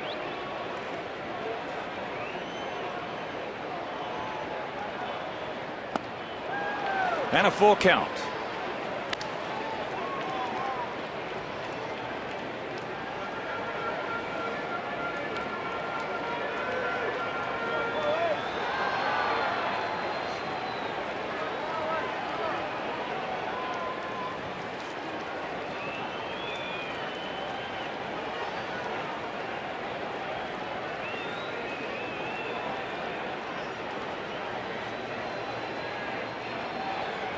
Two out, 3-2, and the payoff. And that's low ball 4, and here comes Big Adam Dunn.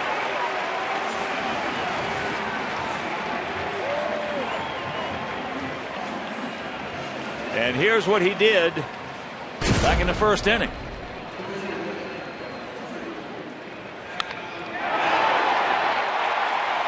At the time, it made it 3-1. Dunn hitting his 9th. Driving in runs 33 and 34. He represents the tying run.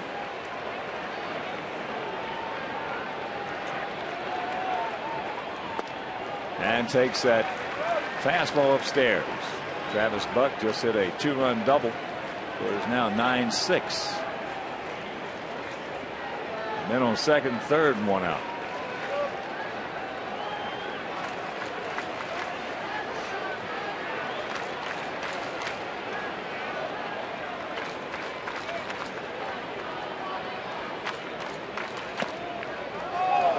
That evens the count at 1.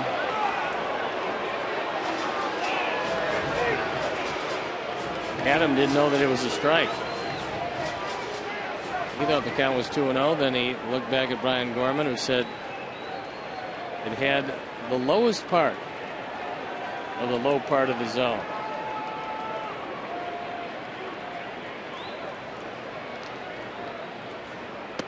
Checks it up. Good check. 2-1. 2 balls a strike, 2 out, 2 on. This is the slowest I've ever seen Blackburn work. And we've seen him work fairly slowly. Last time was 28 seconds between pitches. He's not in a hurry to get it tied up. Well, Morrow's not in a hurry to put fingers down. Joe is not the speediest No. catcher in the league.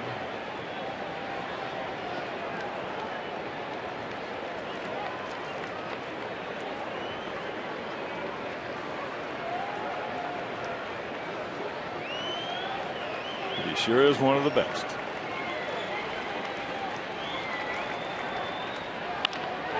And that ball hit hard but foul.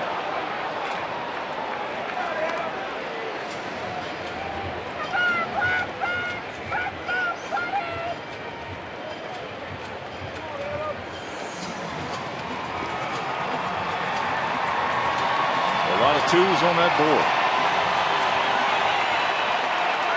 2 on the bases.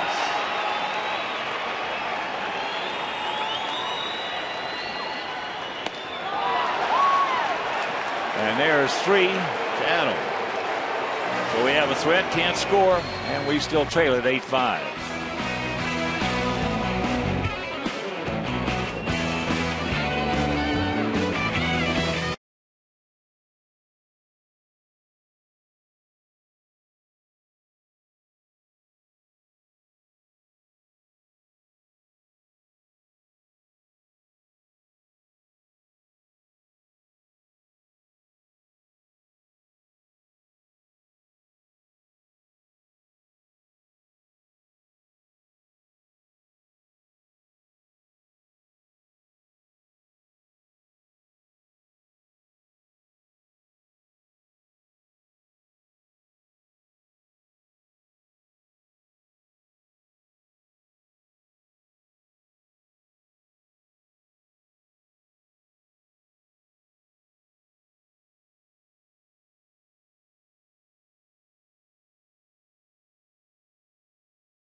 Limited time, a la carte only.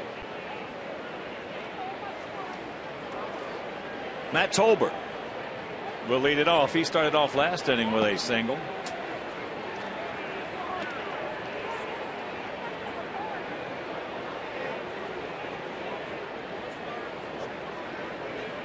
He's 1 for 2. 8-5 Minnesota. They're trying to win their 9th straight game played in this park. As I mentioned in the opening, in the last 33 games that we have played Minnesota, we have won 6 of them.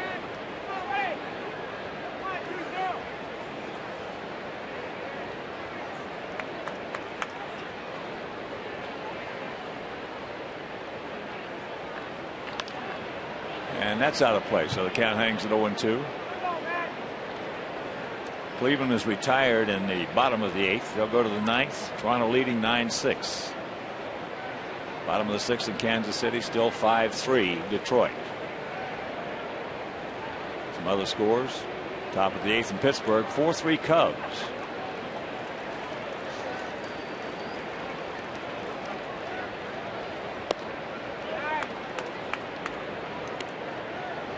One and two. Atlanta leading Philadelphia 2-1. That game in the top of the 4th at Citizens Bank Ballpark. Halladay on the bump. He's 11-3 with a 2.51 ERA.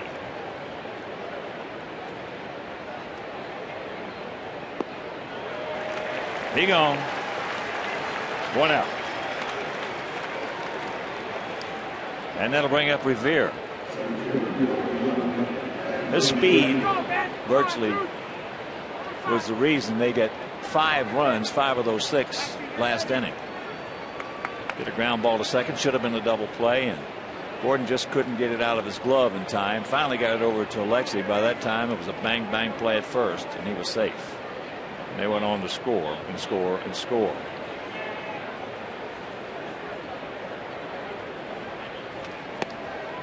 Takes ball 1 if you missed that play.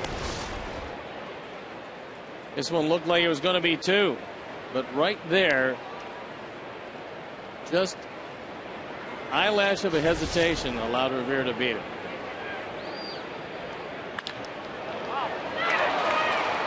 And that's drilled by Gordon. So good speed aboard.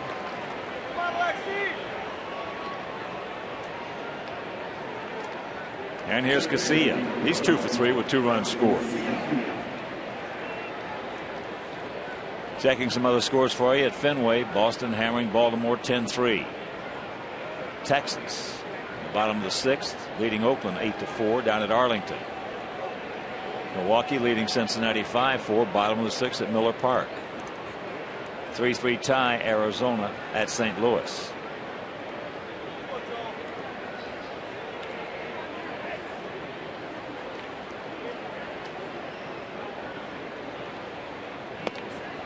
And there's first pitch strike to Casilla. The Tampa Bay Yankee game was postponed. Derek Jeter still 2 hits away from 3,000.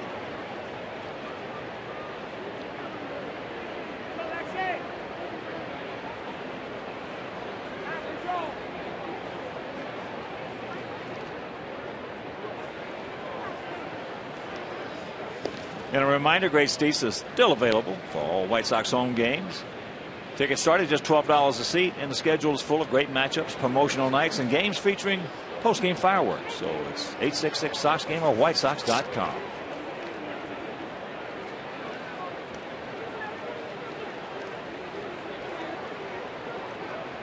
Outfield, straight up, spread out. Lays off that one to even the count at 1.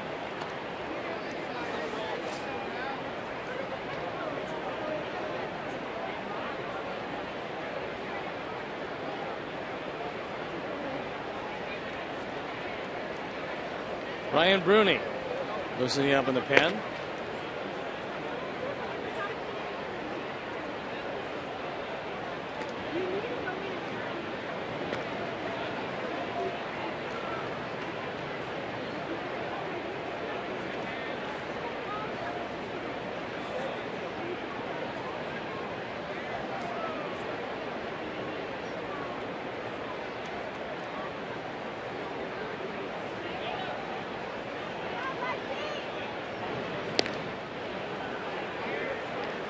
Revere 11 for 14 in stolen bases.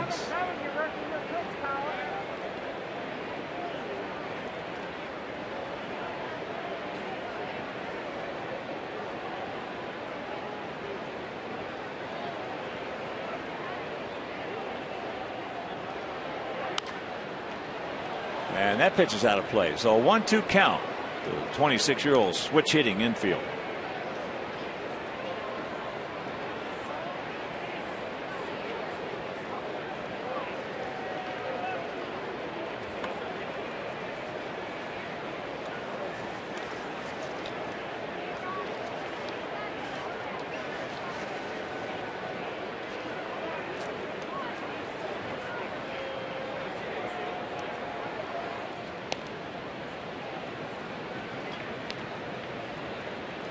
And just looking at our minor league report, Charlotte won yesterday 6-2. They're now 44 and 44.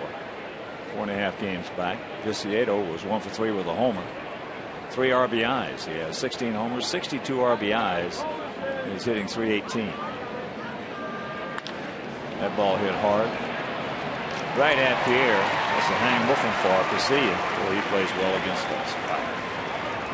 2 down, and that'll bring up Mauer.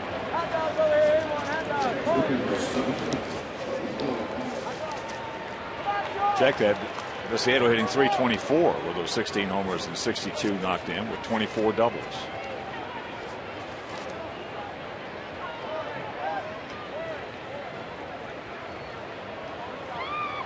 Mauer is 2 for 2 with 2 runs scored. He also was hit by a pitch, a curveball from Gavin.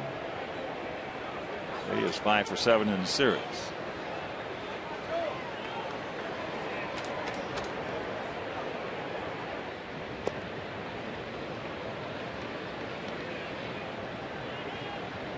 Mauer hit one off the right center field fence for that double in the first inning.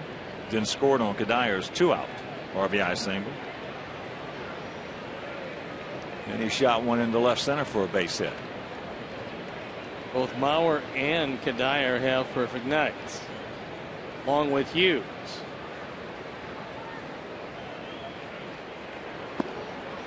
Breaking ball strike.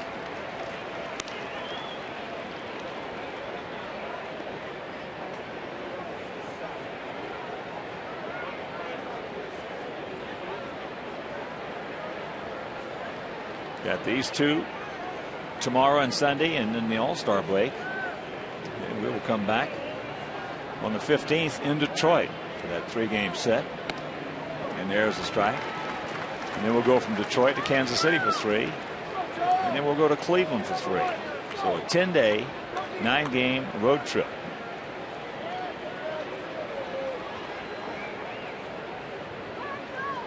And we come home on the 25th. 3 with Detroit, 3 with Boston, and 4 with the Yankees.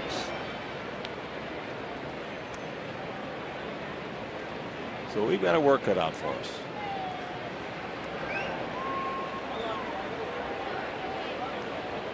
Oh, 0-2 the count in this fast-paced game. This one's moving right along. Oh.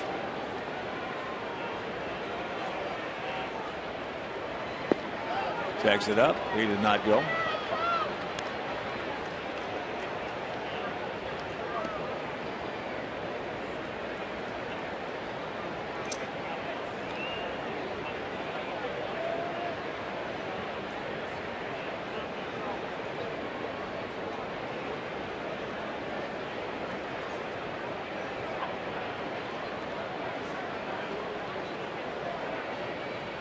They got him picked off.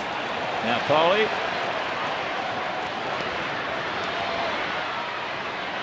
And now Alexei. They put it out. And that'll retire the side. So the pickoff. We're halfway home, trailing 8-5.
In the bottom of the 5th inning, 8-11-0 for their guys, 5-9-0 for our guys. It'll be Quentin Rios and Pierzynski to face a 6'4", 240-pound right-hander out of Denton, Texas. Nick Black, watch out, and that hit him. Is that the 18th time? If it's not, it's in the neighborhood. That's the 19th time. 19th time. So as he goes down, a reminder, Sox fans, how would you like to win $5 footlongs from Subway? Just be the 500 texter to text Subway to 97999. So go to WGNTV.com for complete information and rules. Gardy is trying to nurse Blackburn through this. That'll let him qualify for a win, and while he's doing that, stuff isn't too sharp. This is a good time to take advantage of him and get into that pen. And that breaking ball low and away to Alex. Had an RBI double in the first, then hit into a 6-4-3 double play in the third.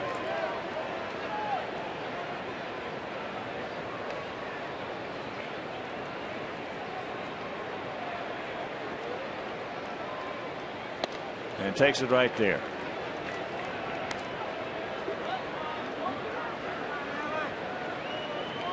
Bullpen up and going once again. This time a right-hander has joined the left-hander. That's in the Twins pen.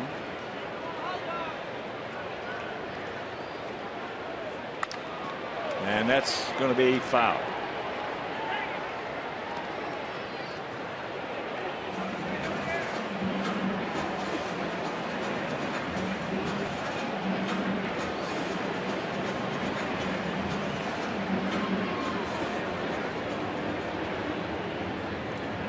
Alex Burnett has joined the Phil Domatrate.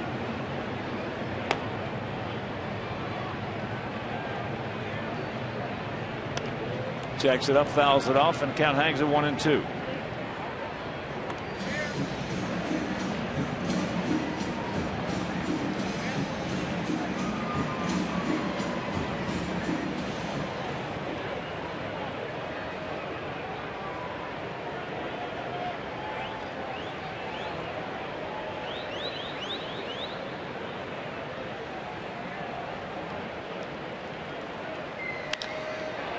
And that's soft fly ball hit in the center field.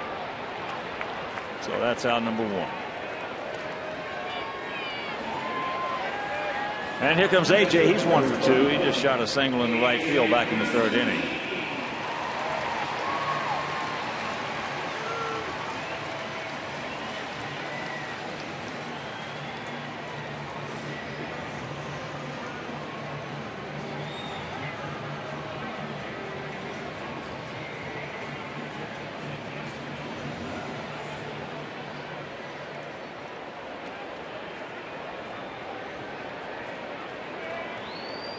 Come on, AJ, keep it going. And checks it up.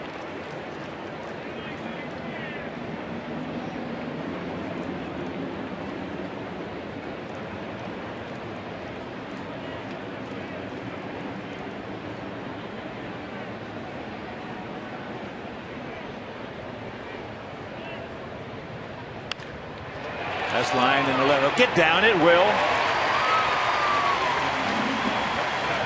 So Tassone did not get a good look at that one coming off the bat and had to pull up.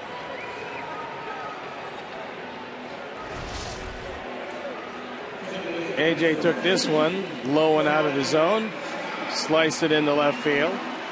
It's his 2nd hit of the night.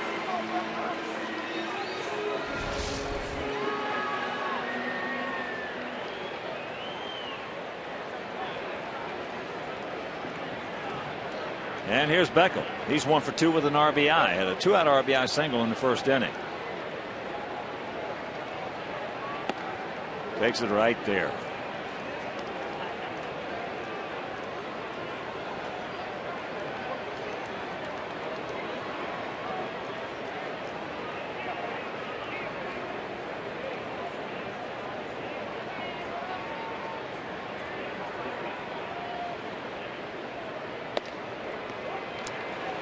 And a count very quickly, 0-2 with Brent Morel on deck.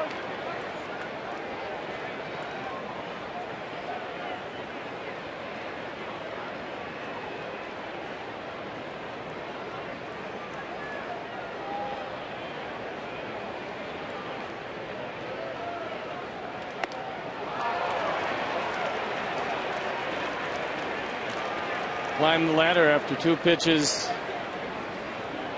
about thigh high. He went up and out of the zone on his 100th pitch. That's up to Brent Morel with a couple of men on. Come on, Brent. He's 0 for 2 twice. He's gone out. To Nishioka, it's short. Takes low ball 1.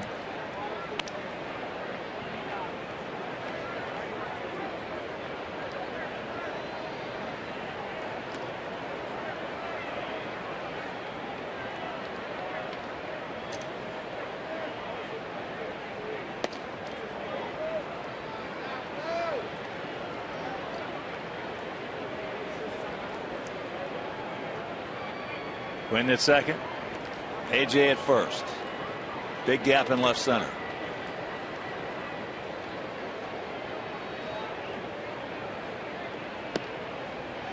Breaking ball.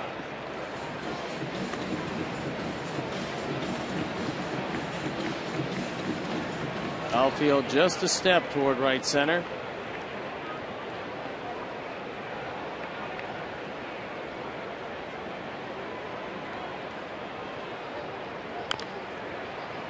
And that's chopped foul over into our dugout, and now out of our dugout. So 2 on, 2 out, 2 balls, 2 strikes.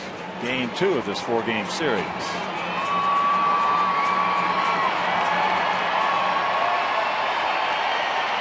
Just tuning in, they scored 1 in the first. We scored 5 in the first. They scored 1 in the third and 6 in the fourth.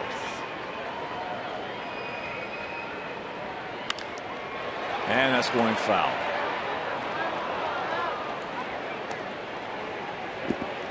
Good attempt on that right field line and scored a pair.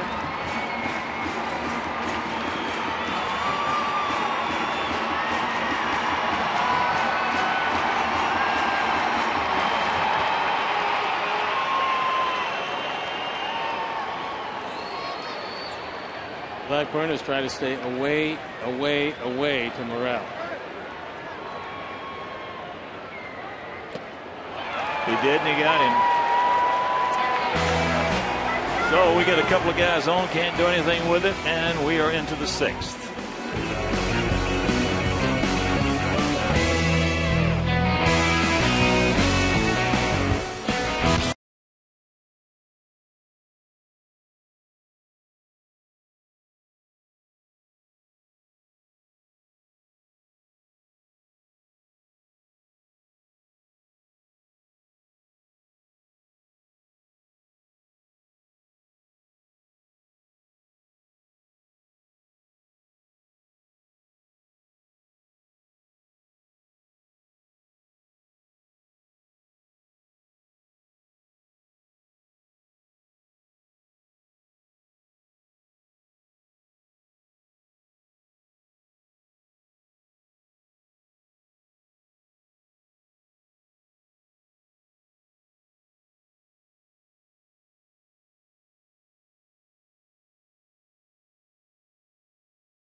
Against a game from the Illinois Lottery, you could win one of 5 top prizes of $250,000, $250,000, or one of the over 2,000 additional prizes ranging from $50 to $1,000 instantly.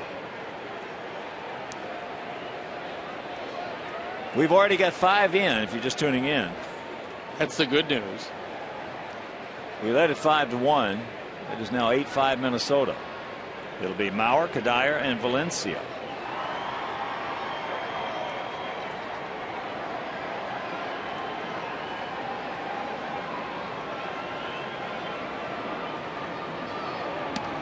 First pitch strike. Mauer was at the plate. And they picked Ben Revere off at first base. Caught stealing. And a pickle. The game is final now. 11-7. Toronto beats Cleveland.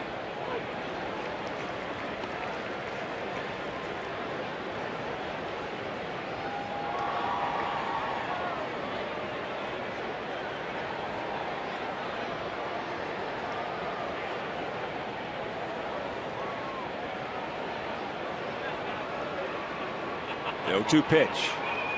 28-year-old receiver way outside. Travis Snyder hit a home run for the Blue Jays.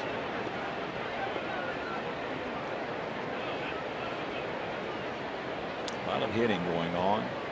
11-16-2 for Toronto. 7-15-1 for the Indians.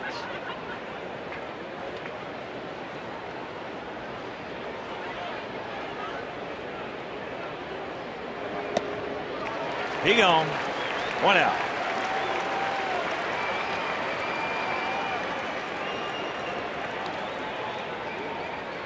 And here comes Ozzie.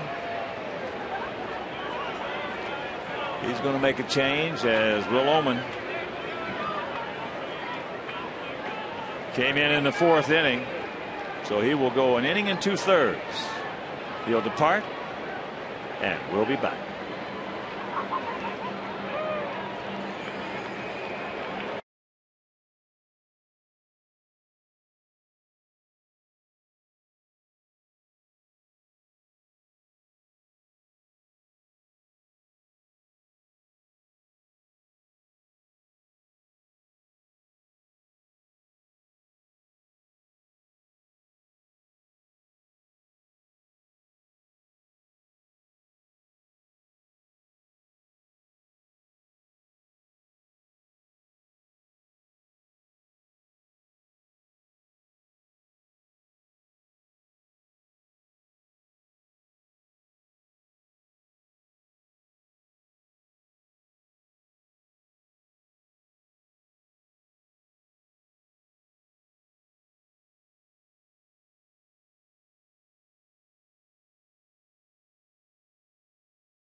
And he'll go through a couple of tough right-handers, Kadire and Valencia, before he gets out of this 6th inning. Kadire's 2 for 2, 2 RBIs, and a run scored. He also was hit by a pitch. And coming right at him, swings it and fouls it back.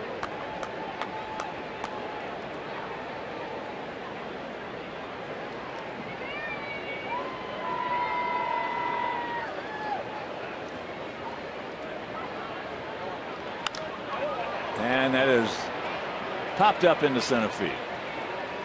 Kadire busting it all the way as he always does. I've never seen one instance, and we've seen him for a long time. I've never seen one instance where he didn't leave it all on the field every play, offensively, defensively, and whatever else he does. Nor have I. He has been one heck of a player. All purpose. Signed as a shortstop. And can play everywhere on the field. Everywhere anyway. on the field. In fact, at one point, in talking with Gardner, they moved him so many times they thought it would affect his hitting. In fact, it did affect his hitting. So finally, they decided that for the most part they would leave him in right field. Still, because of necessity, you have to put him at first base. They did that one time this year. And if he had his druthers, he would stay anchored in right. There's a shot going foul off the bat of Danny Valencia.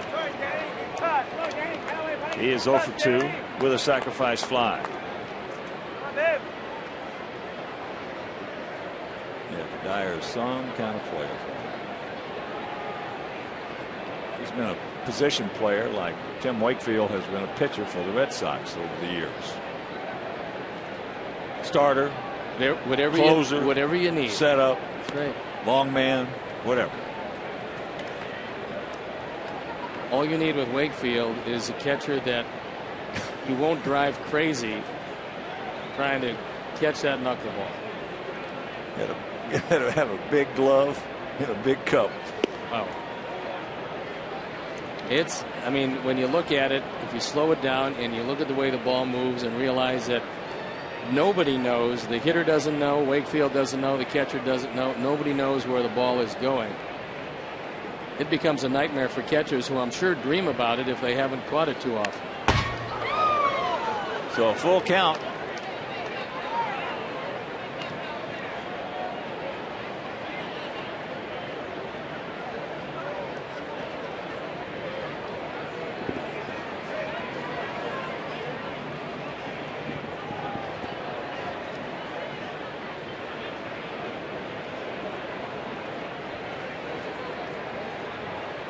And a payoff pitch. And that's fouled back. 27,737. Attendance.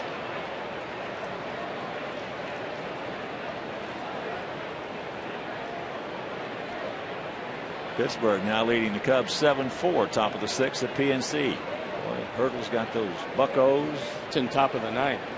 Is it there now? Yeah, that's fouled back. Clint Hurdle is making a very strong case for manager of the year.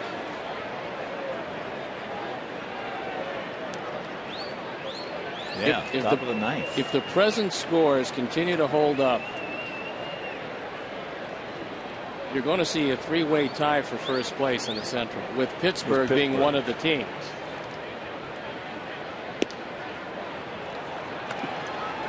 So he walks him, and that'll bring up Tassone. Had a big base hit with 2 out back in the 4th on a 3-2. Drove in a couple, and that set up the 3-run homer by Luke Hughes. So in essence, that was a 5-run base hit.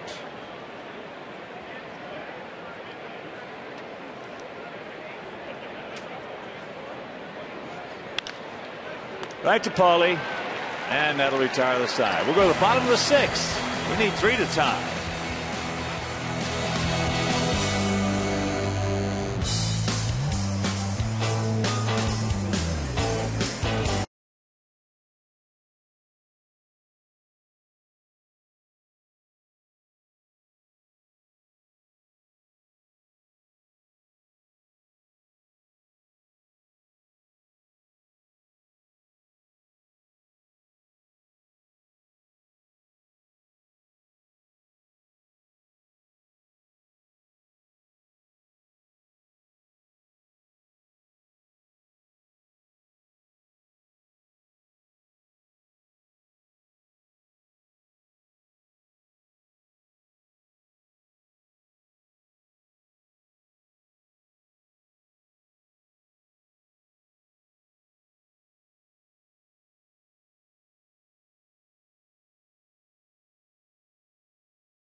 And Sox fans, you can manage along with Ozzie at the WGN Sports Game Zone for up-to-the-minute stats and information. Log on to www.wgntv.com and enter the Game Zone, brought to you by Connie's Pizza. You can park at Connie's on Archer Avenue and take their free shuttle to each game. Call 312-CONNIES for more information.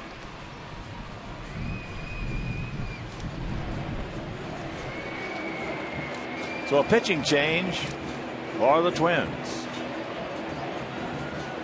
That's going to be it for Blackburn as Phil Dumitrade comes in. We told you he wasn't fooling anybody. ERA 6.06 on for the 19th time. And he's got to go through the top of the order. And the night is done for Nick Blackburn. Juan is 1 for 3. Takes breaking ball strike from the soon-to-be 30-year-old southpaw. He's a non-roster invitee in spring training. He's 6'2", 210 out of Bakersfield, California.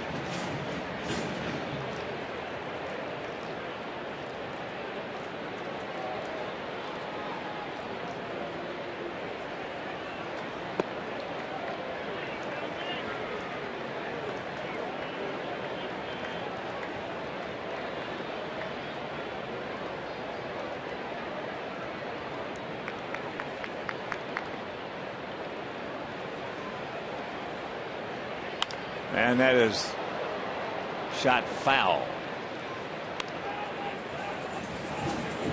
So the count 2-2. Alexei on deck and Konerko in the hole.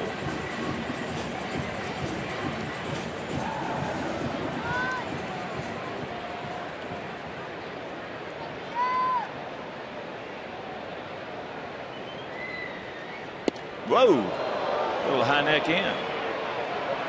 That one just missed getting it.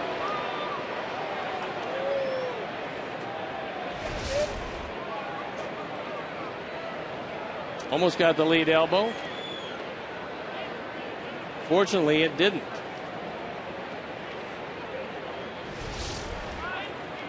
And the payoff pitch. A little soft comebacker.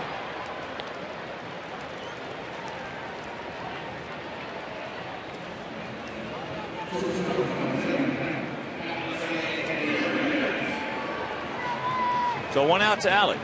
Alexei is 1 for 3. Started off that 5-run first with a 1-out single and came around to score on a double by Konerko. Dumitrade has been around a long time, since way back in 2000 with the Red Sox organization. Spent the majority of his career in the minor leagues before finally resurfacing with Pittsburgh in 2009. Alexei takes first pitch strike.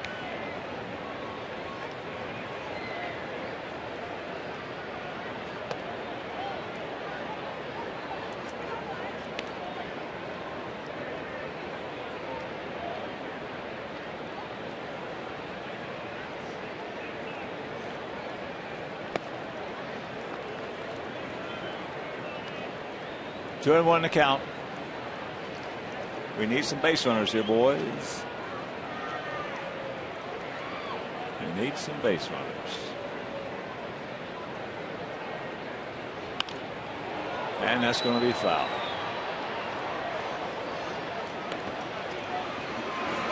Two and 2 to count to Ramirez.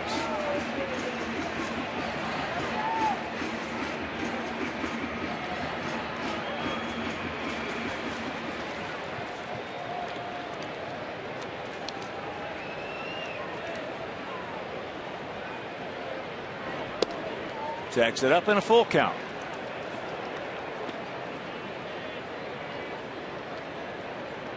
Dumitrade actually spent part of 07 with the Cincinnati Reds. Ball hit hard. Look at the pick right there. Boy, what a nice play. And they can't make the play at first. So that'll be a beautiful pick by Tolbert. But the throw was off the mark.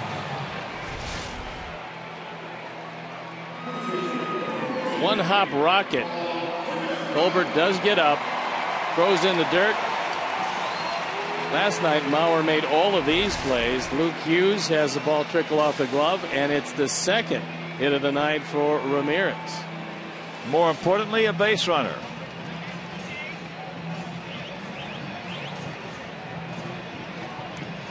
And here's Pauly, a double, knocked in Alexei in the first inning, and then he scored on the 2-run homer by Dunn. And then Pauly singled in the second and walked in the fourth.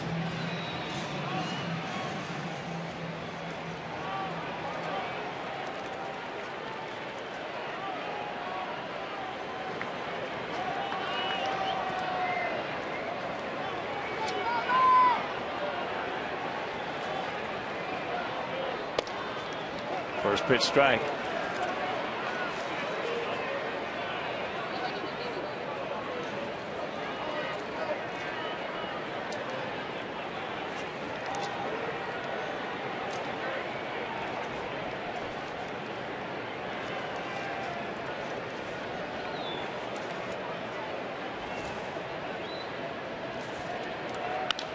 There's a shot right to Tolbert. That's a hang Wolfham for Pauly. And that's out number 2.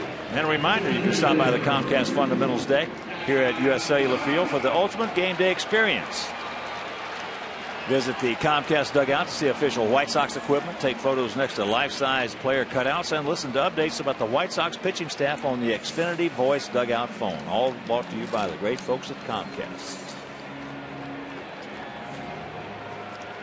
Well, an opportunity for the big man. Put us within 1.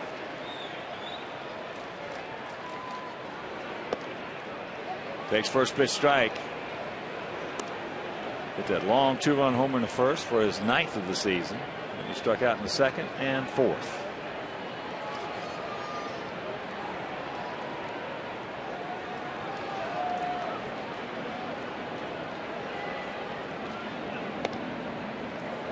Oh, and 2 the count. Both fastballs perfectly placed on the outside corner.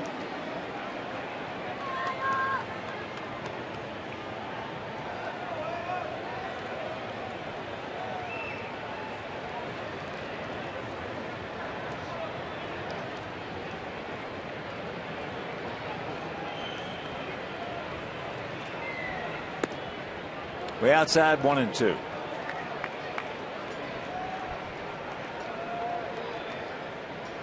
Arizona leading the Cardinals 7-3, bottom of the 8th in St. Louis. Cincinnati leading Milwaukee 7-5 after 7 at Miller Park.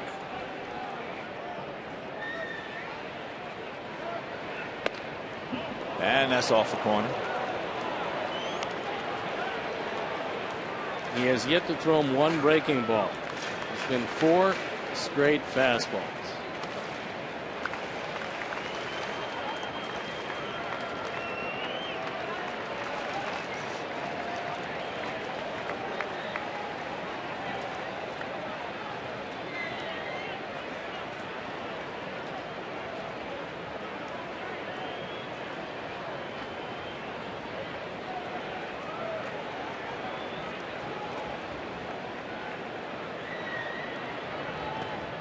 And a full count with Quentin on deck.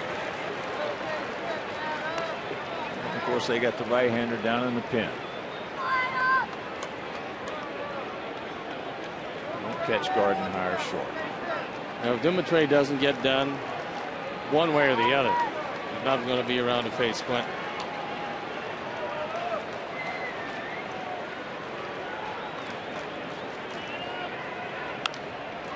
And that's fouled back, and that'll be out of play.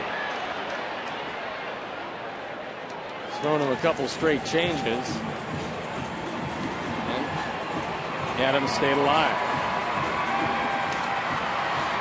Alex Burnett, who's been throwing for a while, is loosened up and ready to go.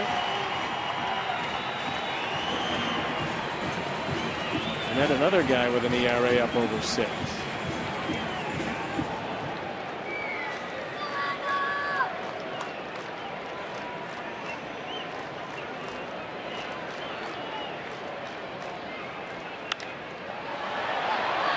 That's high into left field.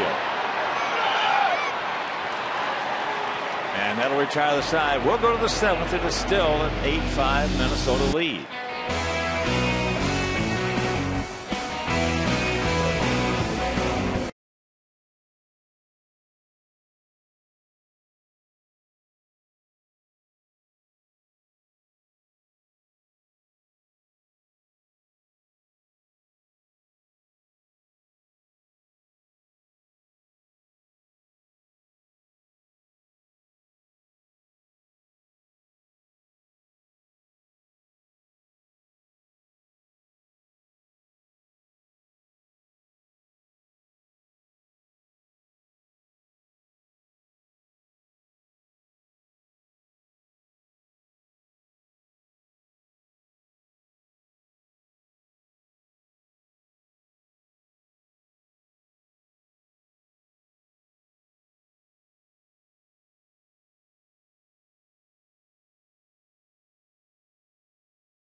By Lincoln.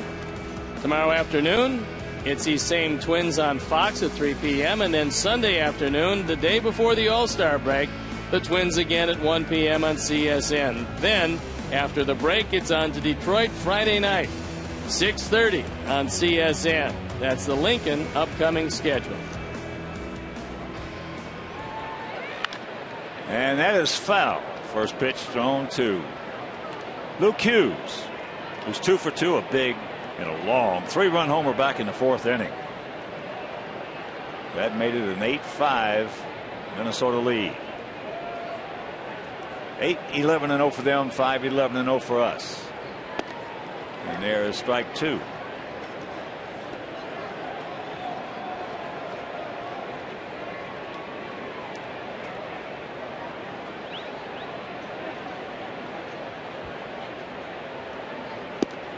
Had a nice little confrontation between the Red Sox and the Orioles at Fenway. Ortiz and Gregg going at it. It's a couple of big men. Very big men. And a few haymakers attempted anyway. I don't know if any were landed, but there were some attempted. Good left by Big Papi. They got him with one. He gone.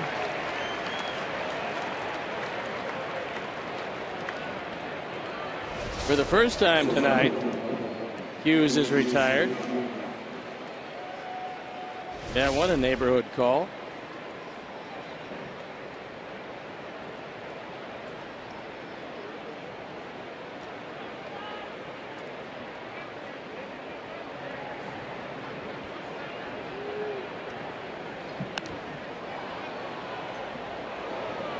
Nishioka fouls it back. He's 0 for 2. He was robbed of a couple of RBIs on a brilliant play by Brent Morrell back in the 3rd inning.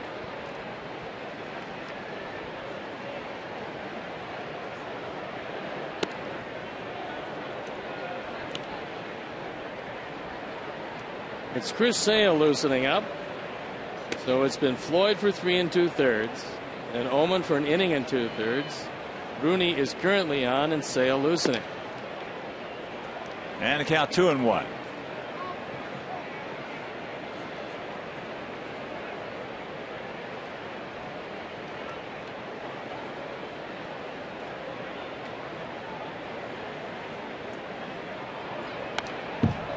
It's even.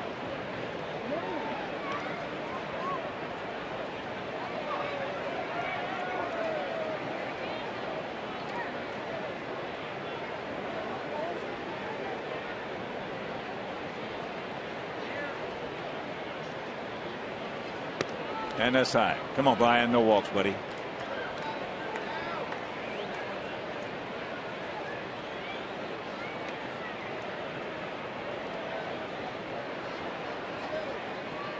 No walks.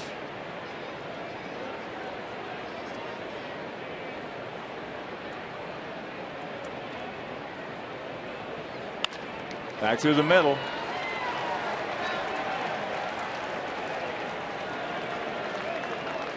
Nishioka looks like a nice little player. Looks like he can do everything but throw. Well, he really is a second baseman. I mean, that's where he's probably going to play as soon as he gets comfortable with that double play that develops behind him. But we have seen one thing, Hawk, with him is that if he knows a fastball's coming, he's going to get a very good swing at it. And he usually makes some decent contact.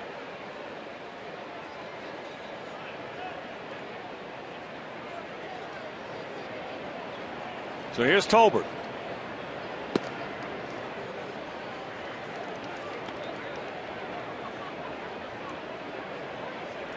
Tolbert, one hit, and it started off that 6-run fourth. We gave them 4 outs if you're just tuning in. Gave them 4 outs in that inning, and they took big advantage of it. 5 of the runs were scored because of the 4th out.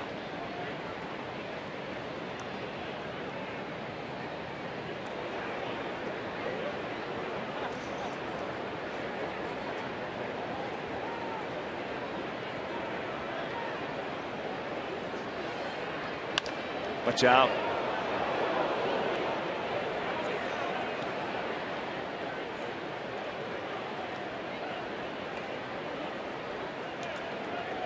Oh, 2 the count. Nishioka just 1 for 4 in that stolen base category. Twins have 50 stolen bases in 69 attempts. Sox have 37 in 69 attempts.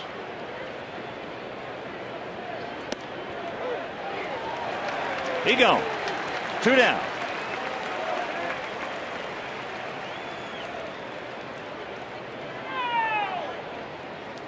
And here comes Ozzie.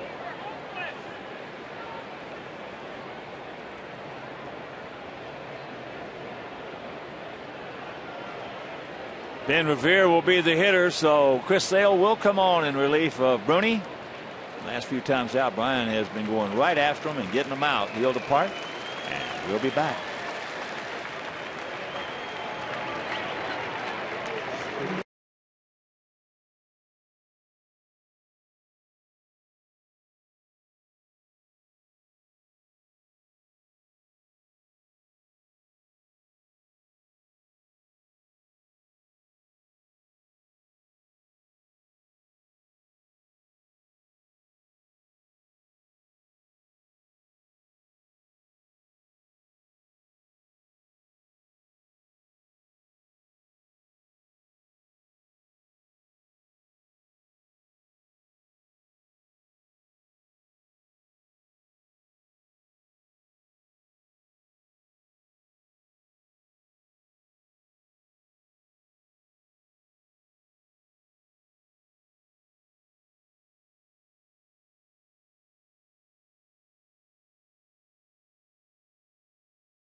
Advantage Chevrolet for their support of the Little Village Baseball League and tonight's Chevy Youth Baseball League of the Game. Now, your Chicagoland and Northwest Indiana Chevy dealers are supporting leagues and young ball players in their communities through the Chevy Youth Baseball program.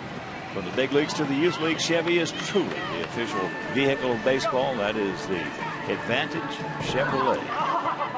Chris Sale comes on. He inherits Nishioka at first base. Sale also throwing the ball very well. He's 2-0, ERA 3.60, and for the 33rd time. He does have a couple of saves.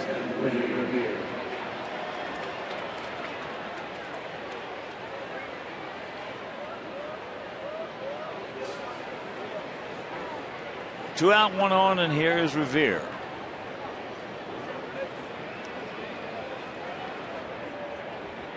He's the guy that beat out the double play that should have been turned. And that opened up the floodgates. And against a lefty, you have to watch the drag bunt, as Sale, like most lefties, will fall off the mound to the third base side.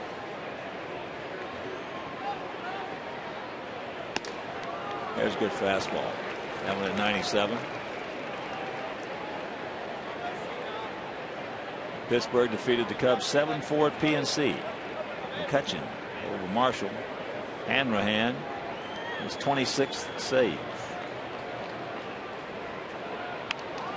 There's the breaking ball. And they get him. Almost took too much time.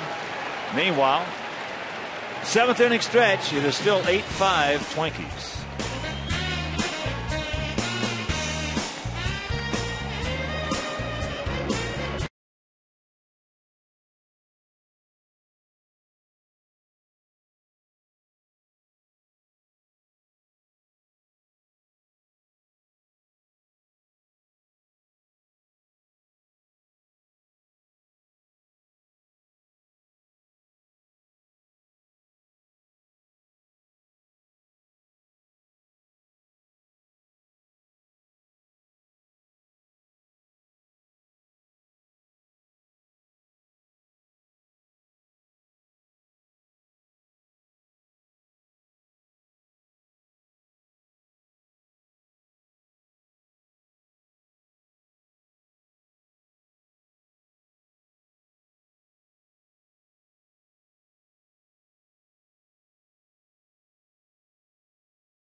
It's the bottom of the 7th inning.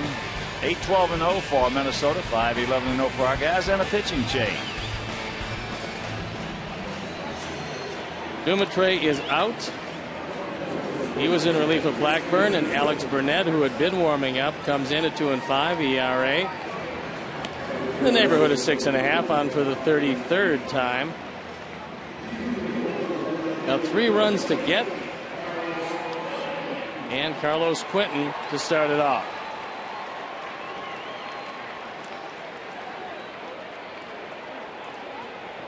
Quentin is 1 for 1. A double and a run scored in the first. He walked in the third, and he was hit by a pitch.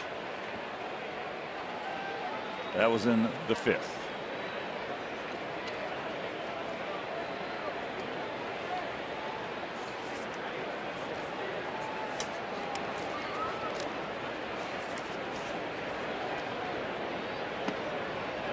Takes low ball 1. It's been hit 19 times now.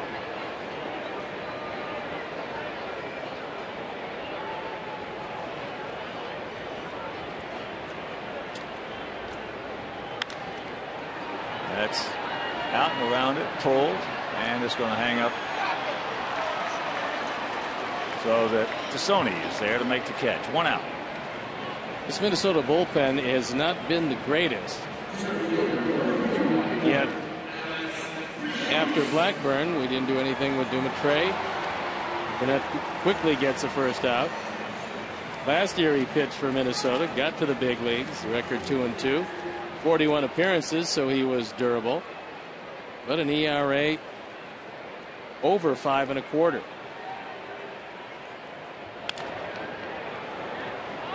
And that didn't take long. 2 down. Rios now 1 for 4. Well, we had 6 hits in the first inning. Since then, we've had 1 in the second, 1 in the third, 1 in the fourth, 1 in the fifth, and 1 in the sixth.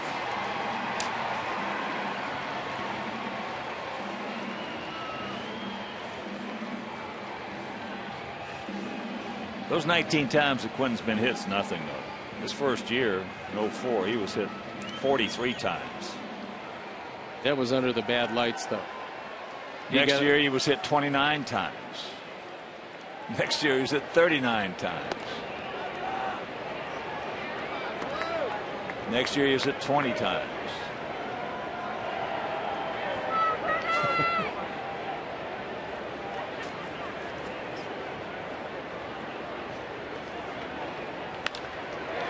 That's going to hang up. Fabian Revere. So AJ now 2 for 4.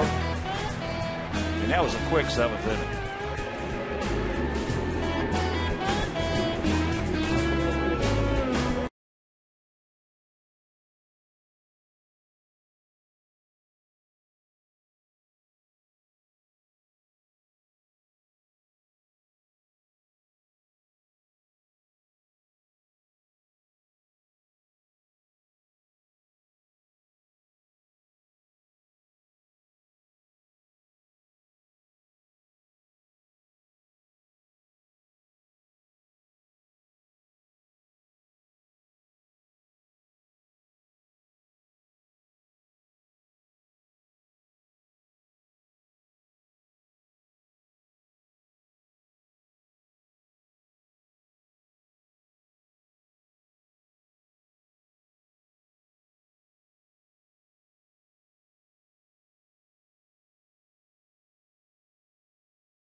Twins bat around in the 4th inning. They score 6 runs on 5 hits.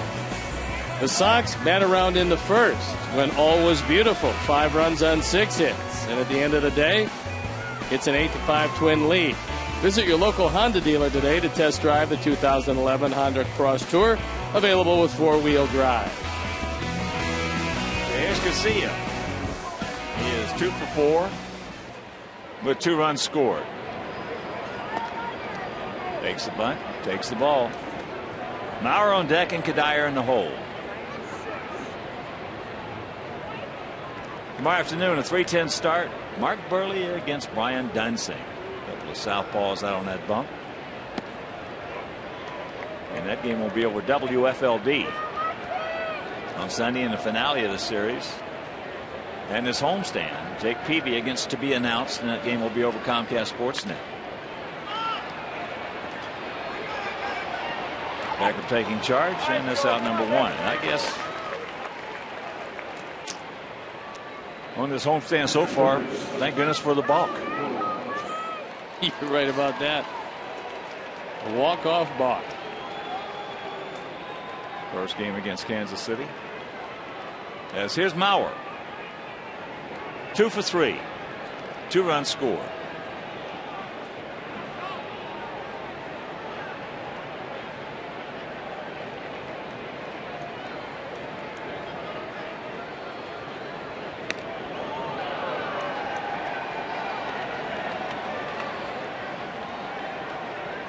Joe Nathan loosening up in the bullpen. Lockdown closer for a long time. Good breaking ball strike and the count 1-1. Jesse Crain, the former Twin, now toiling very effectively out of the Sox pen. Another good breaking ball on the count 1-2. The first time last year that Sale faced Mauer was absolutely the worst I've ever seen Joe look at the plate. He looked just like that.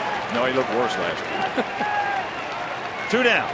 Second time he got a little froggy with the fastball and it wound up in left field.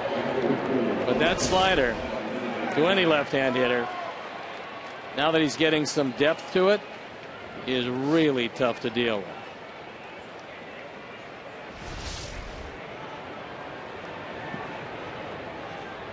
So here's Kadire. He's 2 for 3. Takes a good breaking ball strike.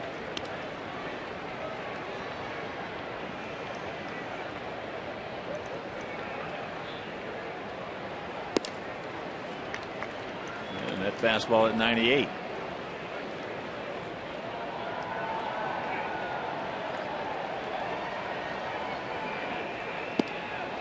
Chases that changeup at 89.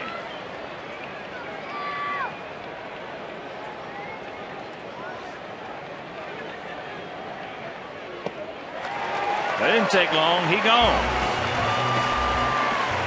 And we'll go to the bottom of the 8th. It'll be Beckham, Morel, and Pierre, the scheduled hitters.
Sox shout out and welcome to Greg Lewis, who is here with the group tonight on behalf of the United Negro College Fund. Greg threw out the first pitch, and we hope he and his group have a great time at the game.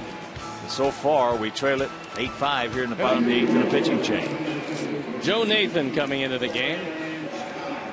There you look at Joe. Numbers un-Nathan-like. Eventually, when that arm gets back, he probably will reclaim that spot as a closer. We'd like to send along best wishes to Margie Bauer.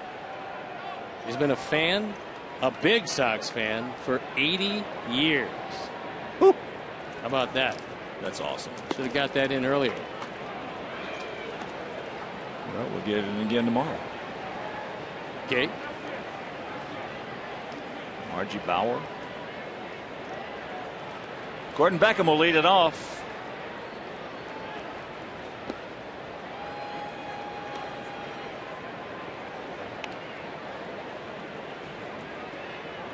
I should say Sunday. Fox is going to do the game tomorrow.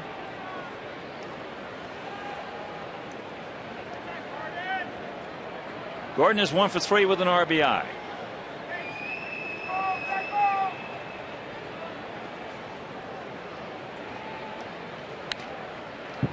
Pretty good pitch right there, cutter from Nathan. All those years when he was the man charged with getting the last 3 outs, after coming over from San Francisco where he was a starter and they didn't think he would be a consistent starter, they were right. But he was a great closer.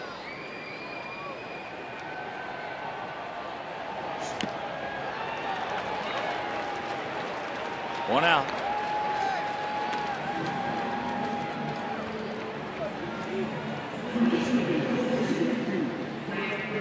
And here's Brent Morel. Brent's 0 for 3 tonight. He's due.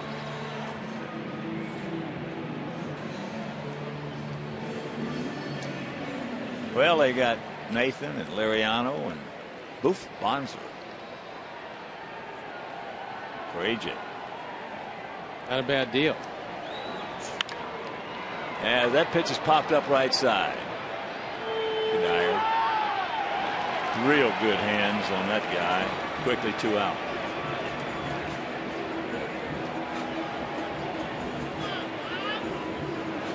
So here's Pierre. He's 1 for 4. Nathan did not pitch last year due to the arm surgery.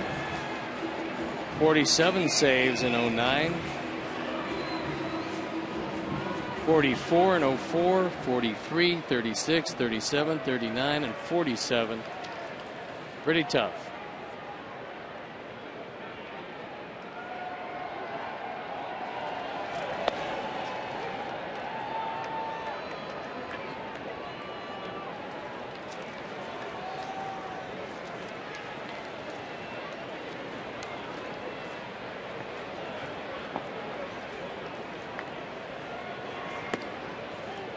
And a reminder, you can help make the White Sox Wives Food Drive the biggest drive yet. Bring your contributions to the ballpark on Saturday, July 30th. Donate non-perishable food items or make monetary contributions here at U.S. Cellular Field.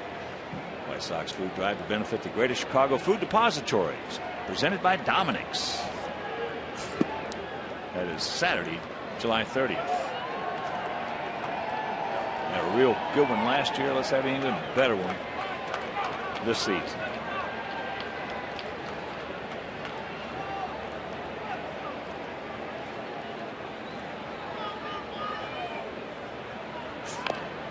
There's a bunt. Nathan slits down, throws, and gets it. Boy, what a nice play right there by Joe Nathan. Very athletic. And a quick 1-2-3 inning. We'll go to the ninth, trailing by 3.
And TV is sponsored in part by the Illinois Lottery Mega Millions and Powerball.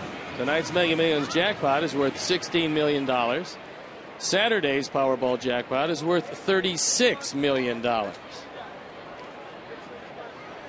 And I know you will buy a ticket. I will split a couple of tickets. 20% of a jackpot's better than nothing. Here's Valencia. And Jesse Crane in the game. Jesse at 4-2, ERA 2.5, on for the 38th time. If you're just joining us, getting home, they scored 1 in the first. We scored 5 in the bottom of the first. We led it 5-1, and they scored 1 in the third. They scored 6 in the fourth, with 5 of them being a gift. We gave them 4 outs. That is out of play. Since that time, all goose eggs for us on just 5 singles.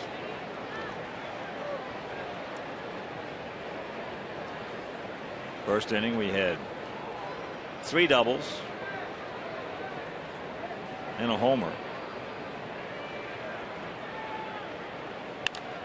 And the singles, that's into left center field. Closing.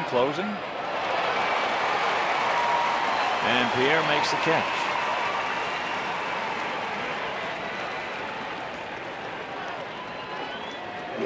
So 1 out. For our guys, we got some good sticks coming up in the 9th. Ramirez, Konerko, Dunn, Quinton, Rios, Pierzynski.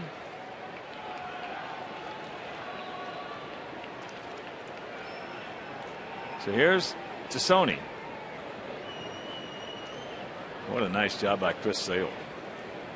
Well, he just breezed through an inning and a third. Couple of strikeouts with Maurer and Kadire.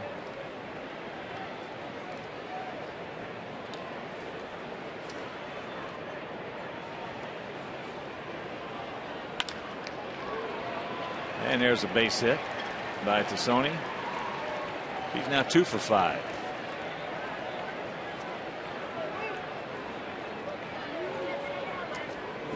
And that'll bring up Luke Hughes, who's 2 for 3 with a big and long 3-run homer.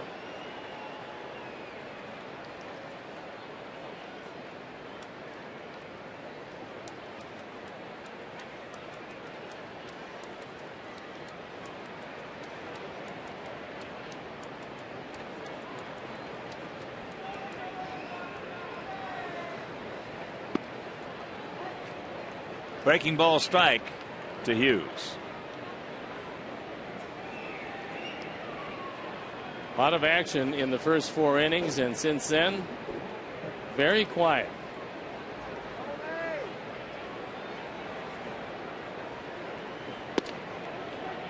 And the count 0-2. And once again, a reminder tomorrow, make your plans to be with us here at the ballpark. Mark Burley against Brian Dunston. It's a 3:10 start. You know, on Sunday in the finale, Jake Peavy on the bump for us to be announced for them. Tomorrow's game will be over Fox. And Sunday's over Comcast Sportsnet.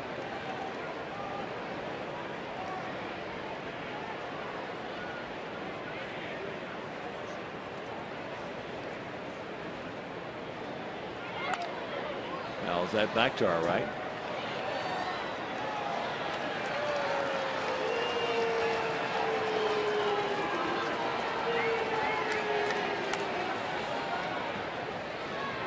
A lot of Twins fans in attendance. Always here. And why not? What a city to take a trip to. There's the base hit. It's poked in the hole. So 1 out, 2 on.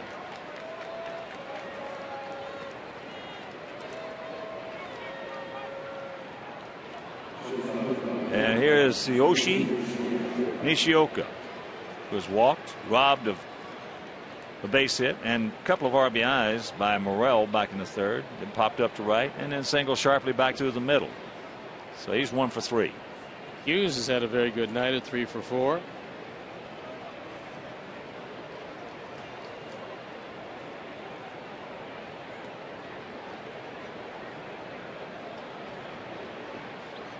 The only starter without a base hit, Danny Valencia, and he had a sacrifice fly, his first of the year, in the 3rd inning.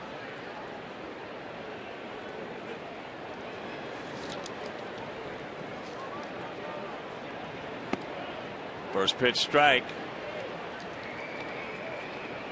to the 26-year-old switch hitting shortstop, second baseman.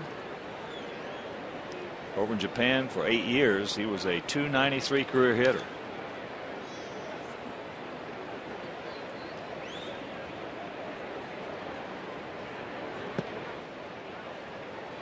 That changeup outside.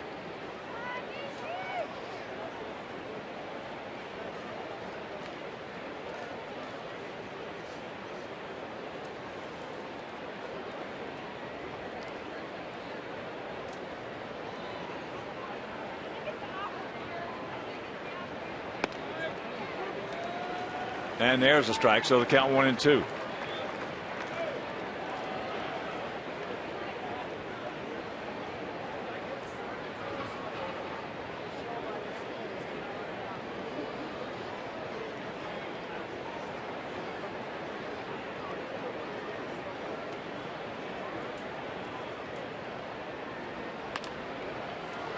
And that's popped up vis-a-vis Ichiro. So 2 down, and that'll bring up Tolbert, who's 1 for 4.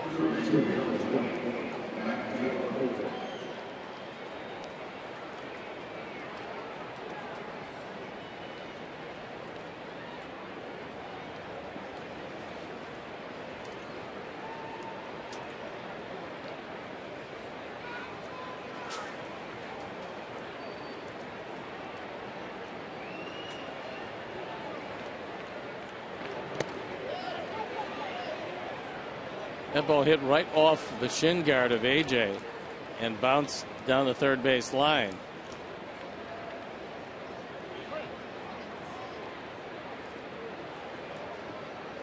That one could have easily gotten by.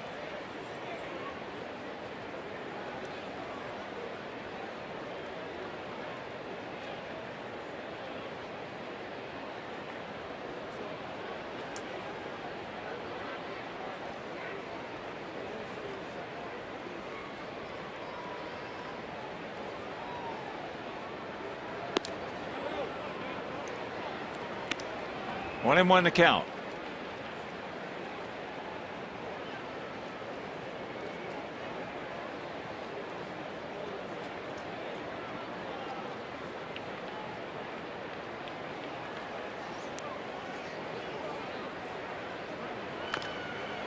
And that's chop foul.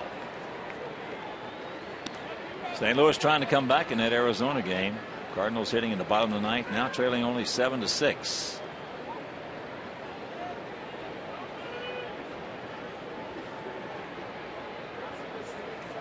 Just getting home. Toronto beat Cleveland 11-7. Kansas City hitting in the bottom of the ninth, trailing Detroit 6-4.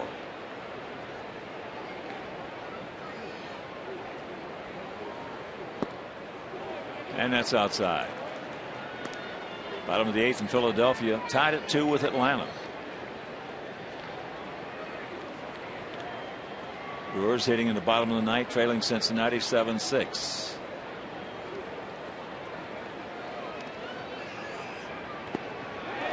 He gone. Change up got him. And we'll go to the bottom of the ninth. We got some good wood coming to the plate.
WGN Sports Baseball Network in Central Illinois on WCFN 49.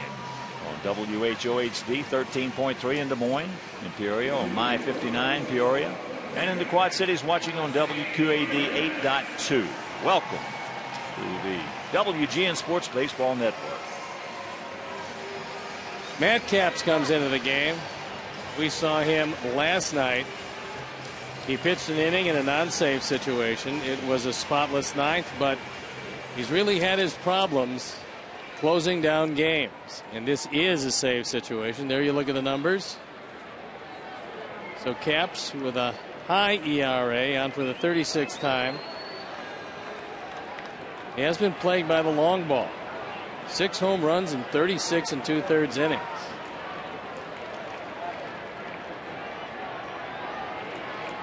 So here we go. Here's Alexei, takes first pitch strike. Alexei is 2 for 4.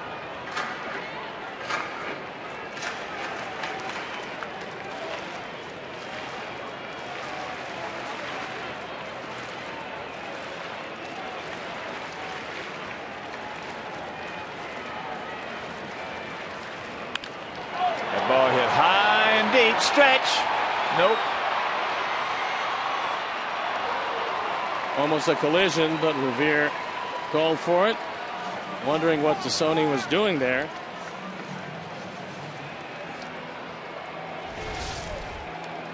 So 1 out, a big out, and here comes Paulie.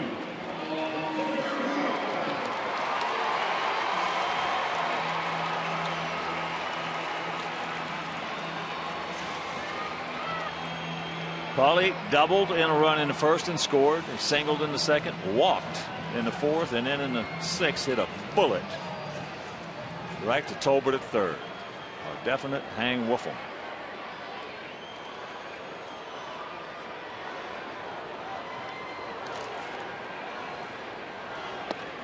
Takes first pitch strike. Twins trying to win their 9th straight game here in this ballpark and make it 28 out of the last 34, which is vulgar. And 6-0 this year. But 2 outs to go.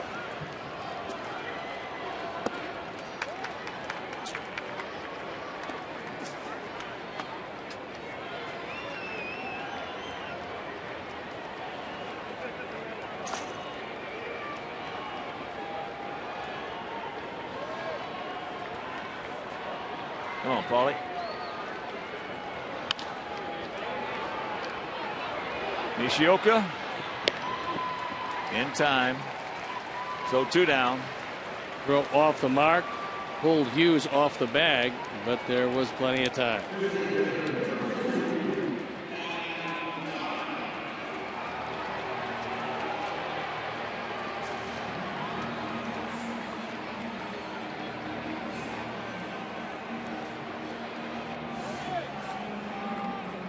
So here's Adam. High towering 2-run homer in the first. He's 1 for 4.